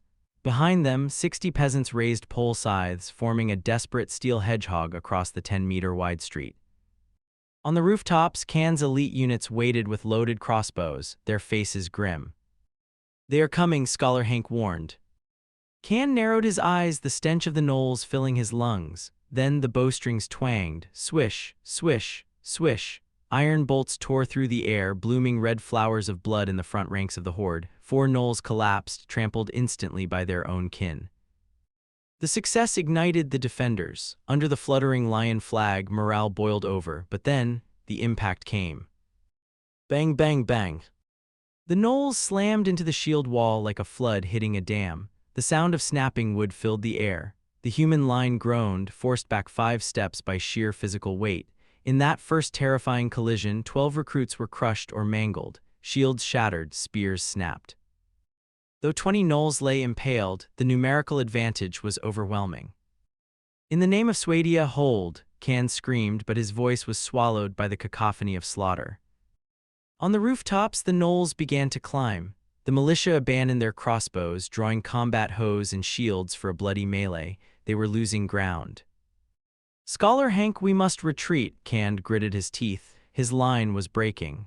The knolls were chiseling their way into the Oasis, carving a path through the scent. "Reet with the flesh and blood of their own dead." "Retreat? No, we do not need to retreat." Scholar Hank leans heavily on his cane, his wrinkled face a mask of calm. In this tragic battle, the senior scholar reveals a secret. He is a master of transcendent power. He taps his cane, and a brown light erupts. "Stone skin." The light envelopes the struggling Swadian infantry, their bodies coalescing into living stone. Though the knolls strike with savage maces, the soldiers stand firm, as unyielding as boulders. Cand watches dazed as his teacher smiles with pride. "This is expert-level earth magic," Hank explains. "It is as if every man now wears high-quality scale armor." The tide turns, the infantry regains their footing, reforming a deadly pike phalanx. It is a mill of flesh and blood, a slaughterhouse of lives, where the night sky is choked by the stench of death. Cand is amazed. He knew Hank as a scholar, but never as an honorary mage. Hank chuckles, though his voice carries a warning. To gain such power takes 30 years of study. Cand smiles bitterly. 30 years is a price he cannot pay, but perhaps he doesn't have to. He holds high the banner of deterrent might, and as the golden lion on the silk glows, a new sound emerges from the dark. Rumbles, rumbles, rumble. The knoll chieftain freezes. The thunder grows louder, shaking the very earth, yet the sky remains clear of clouds. Terror spreads through the knoll ranks. They see it now, 50 retainer knights charging like an overwhelming wave of steel. "It is Knight Hobson," Hank whispers. He raises his cane once more. "Now, Baron Cand, I shall release a level 2 spell. The rest is up to you." Venomous splatter. A glob of green liquid streaks through the air, exploding against the knoll front lines. It sizzles, corroding fur, flesh, and bone. The knolls howl in agony as the acid melts them where they stand, clearing a massive path through the horde. "Do not hesitate," Hank commands. Can draws his sword, his voice a thunderclap. "Warriors of Swadia, advance and kill." The remaining recruits and peasants roar, their fear replaced by a frantic, bloody courage. Under the influence of the magical banner, the knolls break. Cowardice takes them. Even the peasants become butchers, driving the primitive tribesmen into a full-scale rout. The knoll chieftain howls in fury, but it is too late.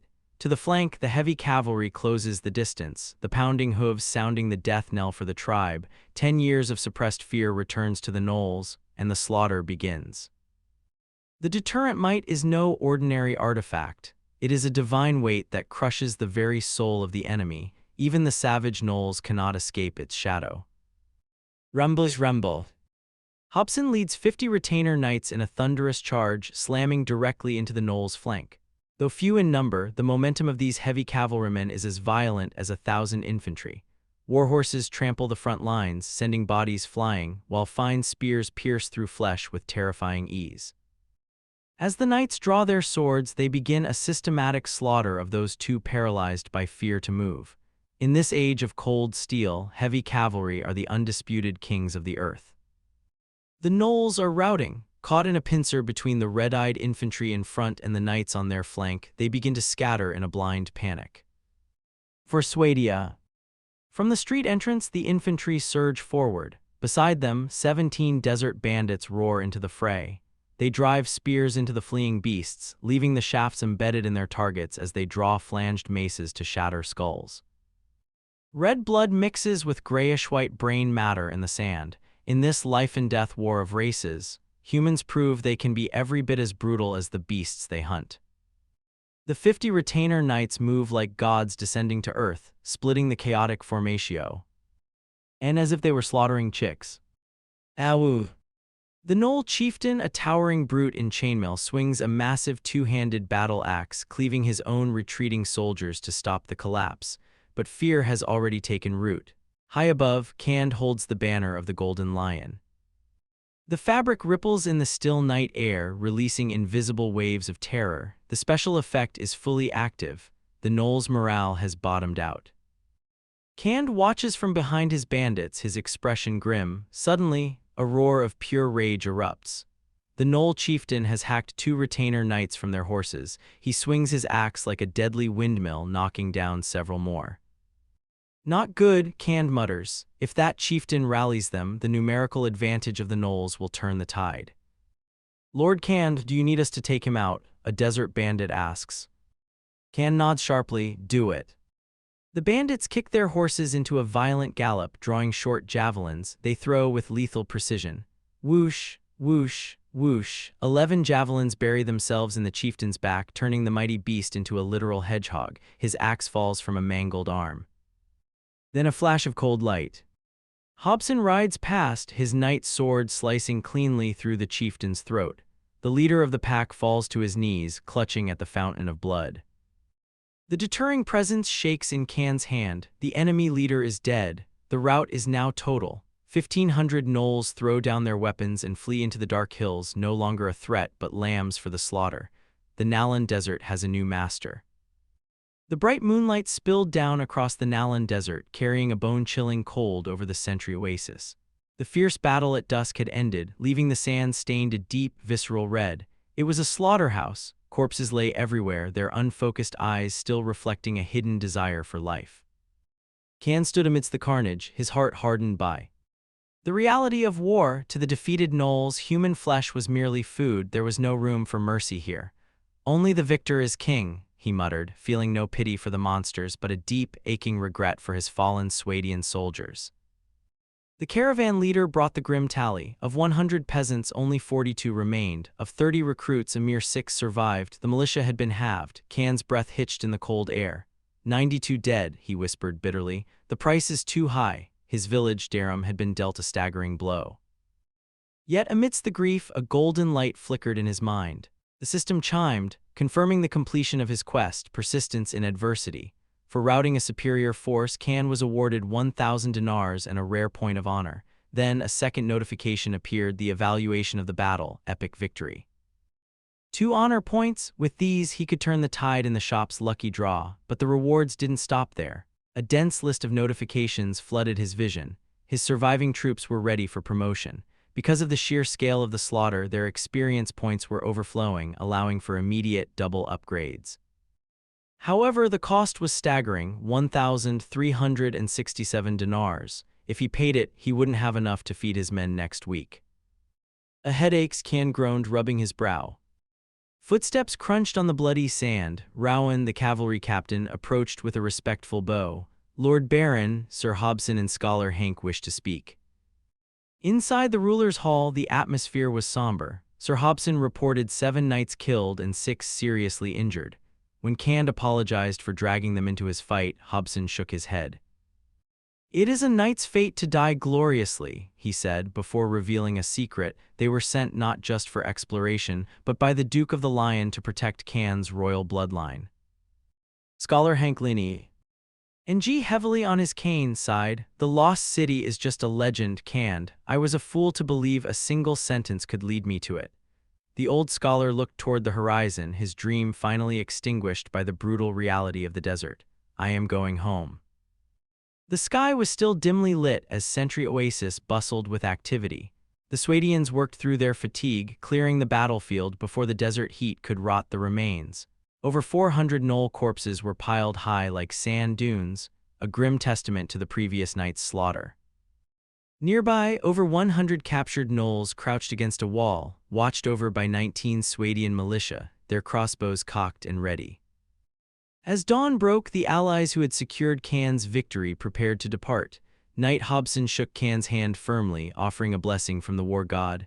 Scholar Hank followed, offering a bittersweet smile. He handed Can a research scroll regarding the lost city, his life's work, hoping the young lord might find the ruins he never could. Can accepted the gift solemnly, watching as the knights began their journey home, carrying their fallen comrades with them. Left alone with his thoughts, Can wondered why the father who had exiled him to this wasteland would send such vital support. But his reflection was interrupted by the caravan leader from Rivasheg. The merchant approached with a proposition.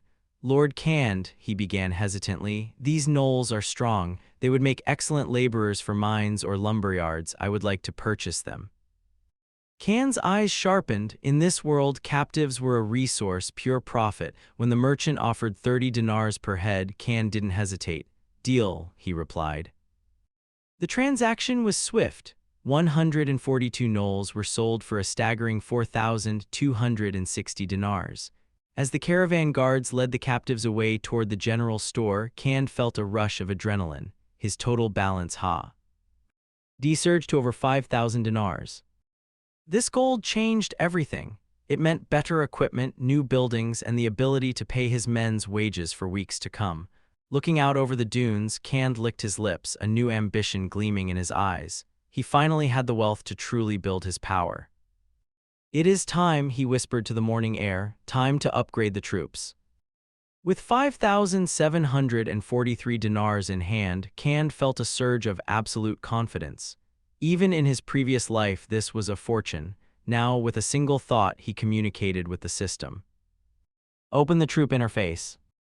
A dialogue box flickered onto his retina, showing his battered forces at Sentry Oasis. Every name had a small plus sign next to it, a signal that for the right price, they could be forged into something greater. "Upgrade all," Can commanded. The system hummed to life. 42 Swadian peasants were instantly promoted to recruits. 6 recruits became militia, but when it came to the 19 Swadian militia, a choice appeared: light infantry or skirmishers. Can didn't hesitate. Upgrade all to Swadian light infantry. In an instant, their leather rags vanished. They stood robust and tall, clad in iron helmets and chainmail armor, gripping heavy spears and thick heater shields. These were the mainstays of the battlefield. Then came the 17 desert bandits. These outlaws from the Saranid Sultanate transformed into elite desert bandits. Their spears remained, but they now carried heavy flanged maces for crushing armor and an increased supply of javelins. They were ferocious, the kind of warriors that would give a regular army a headache. But the system wasn't finished. Experience overflow detected. Continue upgrading. "Continue," Can replied, feeling the rush of power. However, a limitation appeared. The overflow could only push the lower-tier troops further. The light infantry remained as they were. Can frowned, but Ted the logic, he spent another 540 dinars to push the remaining recruits and militia up the ranks.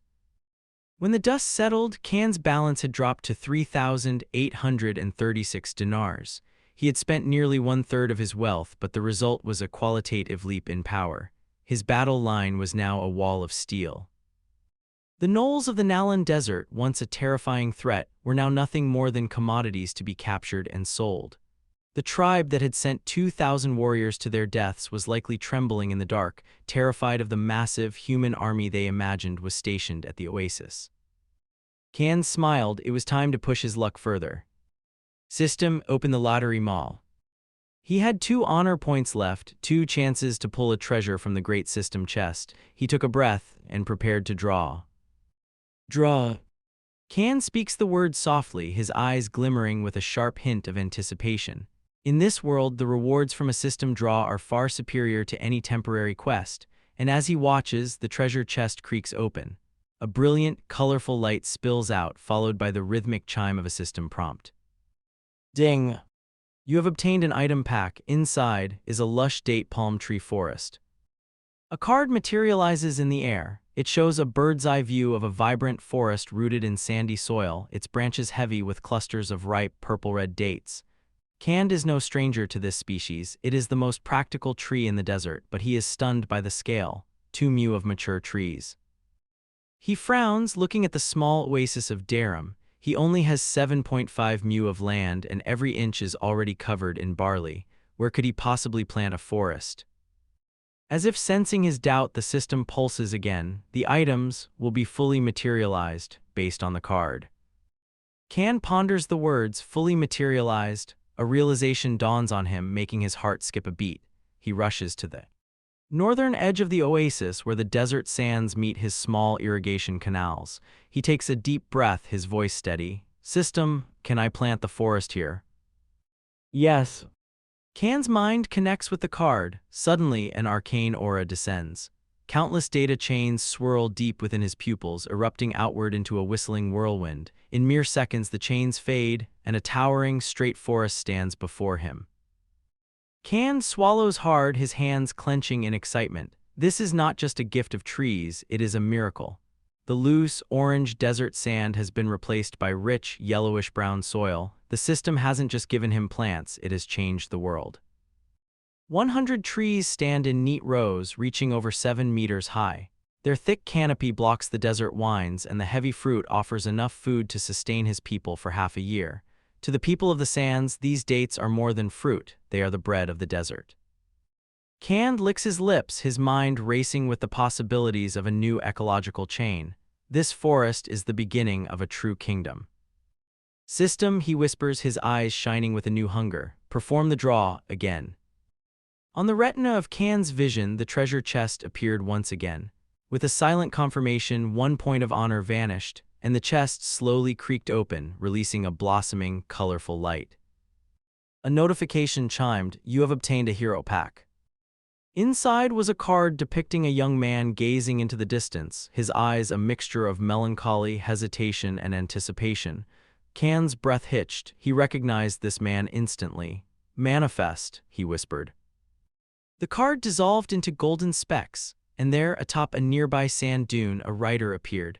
Clad in chainmail and a linen robe, the wandering knight Fatties reined in his chestnut warhorse. He was a man of unwavering belief, a true Swadian noble who would never rob a civilian or flee a battle. For a growing Setlim, and like Dharam, he was the perfect commander. Fatties rode down the dune, dismounted nimbly, and knelt on one knee. "Greetings, Lord Cand," he said softly. "Your mercy toward refugees has already won my admiration. Pledging my loyalty to you is my honor." Cand beamed, helping the knight to his feet. As they spoke, Cand realized his own tactical limitations. While he had defeated gnolls through brute force, Fatties understood the true art of war, the formations and logic of the Swadian military. "By the way, Lord Cand," Fatties hesitated, bowing his head. "On the way here, I encountered a group of homeless refugees. I told them there was a merciful lord here and hope for survival." Immediately, a system quest flashed. Fatties' refugees. Cand didn't hesitate. "Take them in. Why wouldn't I? If they trust me, I will bring them new hope." The system chimed again, confirming the quest's completion. The reward was substantial: 28 Swadian militias and 200 peasants. In an instant, the labor shortage at Sentry Oasis was solved. Fatties looked back toward the dunes. A ragged group of people appeared, supporting one another, guarded by the new militia. They cheered at the sight of the oasis, their pace quickening with renewed life. Cand turned to his recruits, his voice commanding yet kind. "Arrange food and water, make sure there is plenty." As wisps of smoke rose from the kitchen and the aroma of cooking filled the desert air, Cand watched his new subjects arrive. They were not mere numbers or icons, they were flesh and blood, and today they had finally found a home. A few more days passed, and with the arrival of dawn, a new week began. However, the first system message to appear was the one Cand dreaded most: the payment of troop wages. 1,384 dinar disappeared instantly. Cand's savings now sat at a mere 2,452. Thinking back to the deposit of nearly 6,000 dinar fro. Just days ago, he couldn't help but sigh. Maintaining troops was simply burning money. Inside the ruler's hall, Cand rubbed his brow as the dialogue box faded. The threat of the gnolls had vanished, but the development of Sentry Oasis, of Durham, was long overdue. Most of his peasants and soldiers were still sleeping in crude tents and sand pits. "Open data list," he commanded. The system flickered to life. Durham was still a primitive Swadian village. Population 200, buildings, a ruler's hall, 5 houses, a watchtower, and a bandit stronghold. His forces consisted of 95 infantry and 17 cavalry. The system evaluation was blunt. The village was vibrant but crude, and notably, there were no ladies in the village. Khan's expression grew heavy. He had poured everything into defense to survive 2,000 gnolls. Now it was time to build houses, he whispered. The system prompted, "Building houses will cost 100 dinar and take 7 days. Yes or no?" Yes. The crisp, metallic clink of coins echoed, a pleasant sound despite the loss. Just then, a convoy arrived behind the sand dunes. 5 carriages, 10 draft horses, and a team of 30 workers carrying timber and stone. At their lead was a fat man with a merchant's cunning eyes, the construction foreman. "Lord Khan requests your presence," a light infantryman barked. The foreman followed with a flattering smile. Inside the hall, he bowed low. "Good morning, respected Lord Khan, your loyal servant greets you." Khan didn't look up from his parchment. "I am only your employer," he corrected indifferently. "You are not my servant." After reminding the slippery, greedy foreman to take the construction seriously, Khan dismissed him. He had one final task. He turned to his guard. "Bring the caravan leader here." The leader of the Rivasheg caravan entered. Today was his day of departure. Outside, hundreds of gnoll captives were already tied behind carriages. "Weak and miserable." Khan pointed to his list. "Before you leave, I will purchase these: 2 jars of oil, 10 tools, and 5 bolts of linen." The prices were high, 30% higher than the real world, but Khan accepted it with a grimace.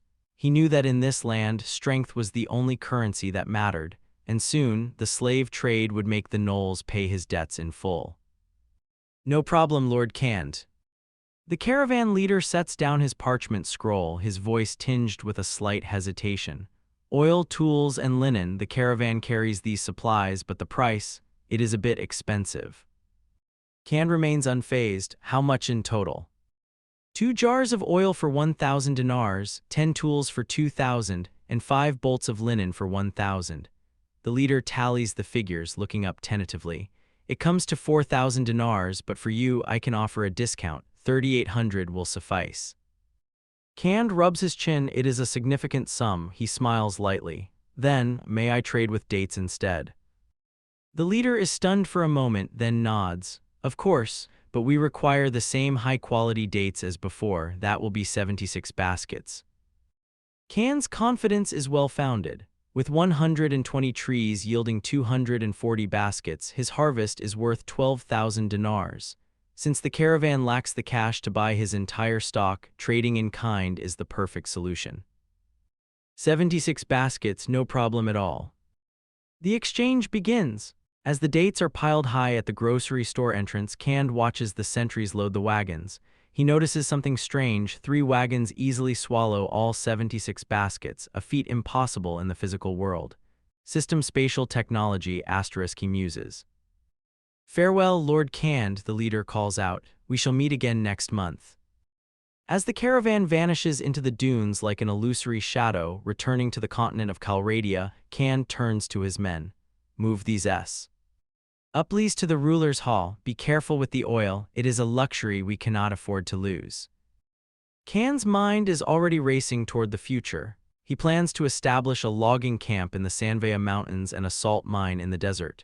To succeed, he needs a market, the Lion Duchy. The sound of rapid hoofbeats interrupts his thoughts. Fatties and 17 elite desert bandits gallop in from their morning patrol. "Everything is safe, my lord," Fatties reports, dismounting. Khan nods, but his gaze is distant. He thinks of his secret weapon, 3 unused volleys from 500 Vigir sharpshooters. He looks at Fatties. "If we were to launch an all-out attack on the Gnoll tribe now, what are our odds?" Fatties stands stunned. Before he can answer, a golden prompt flickers across Khan's vision. "Main quest issued, the first strong enemy. The path to victory is set." A shimmering system dialog box flickered into existence, casting a cold glow over Khan's startled face. Main quest, the first strong enemy. Reward, 10,000 dinars, 1,000 prestige, 10 honor. Can's pupils constricted. The description was poetic yet haunting, calling this enemy a giant that leaves an indelible mark of fear upon the young. He forced a bitter smile, whispering to the empty air, "It feels like I've spun a cocoon around myself." He had only casually asked his companion, Fatties, if they could eliminate the nearby Knoll tribe. He hadn't expected the system to take him literally. Even after their recent losses, the Knolls maintained a staggering numerical advantage. Can looked at his own meager force, 300 men, and 200 of them were mere peasants. "My scalp is tingling," Can sighed, feeling the weight of the impossible task. He turned to Fatties, his voice steadying. "If we had 500 Vigir sharpshooters to help, could we win?" Fatties, the noble-born wandering knight, looked stunned. "Lord Cand, with 500 Vigirs, we would crush those BR Utes effortlessly. Their rain of arrows is a nightmare for the unarmored." Can's expression soured. "The sharpshooters can only fire 3 volleys. Fatties frowned deeply. "Only 3. Can nodded helplessly. He was dreaming of top-tier troops he didn't possess. Currently, his only ranged power came from 70 Swadian militia with hunting crossbows, hardly enough to tickle a Knoll's hide. "Lord Cand," Fatties said, his tone turning solemn, "a frontal assault is suicide. We must strike at their morale, force these primitive creatures into chaos." As they discussed strategy, the conversation drifted to Can's past, to the time 50 retainer knights saved him from 2,000 Knolls. Fatties' eyes turned cold. "Lord Cand, your father exiled you to this desert. Do you truly believe he sent those knights to save you? In my opinion, they were sent only to collect your corpse." Can didn't flinch. He looked out at the endless, shimmering sands. "Perhaps, but they risked their lives for me regardless. They didn't let me die." He shook off the dark thought with a carefree smile. "Strength is everything, Fatties. Now, tell me the plan." Fatties leaned in. "We will use the terrain and the sun just as you did before. These Knolls are already rooted troops. They are like birds startled by the mere twang of a bow. One sharp, violent blow, and they will shatter.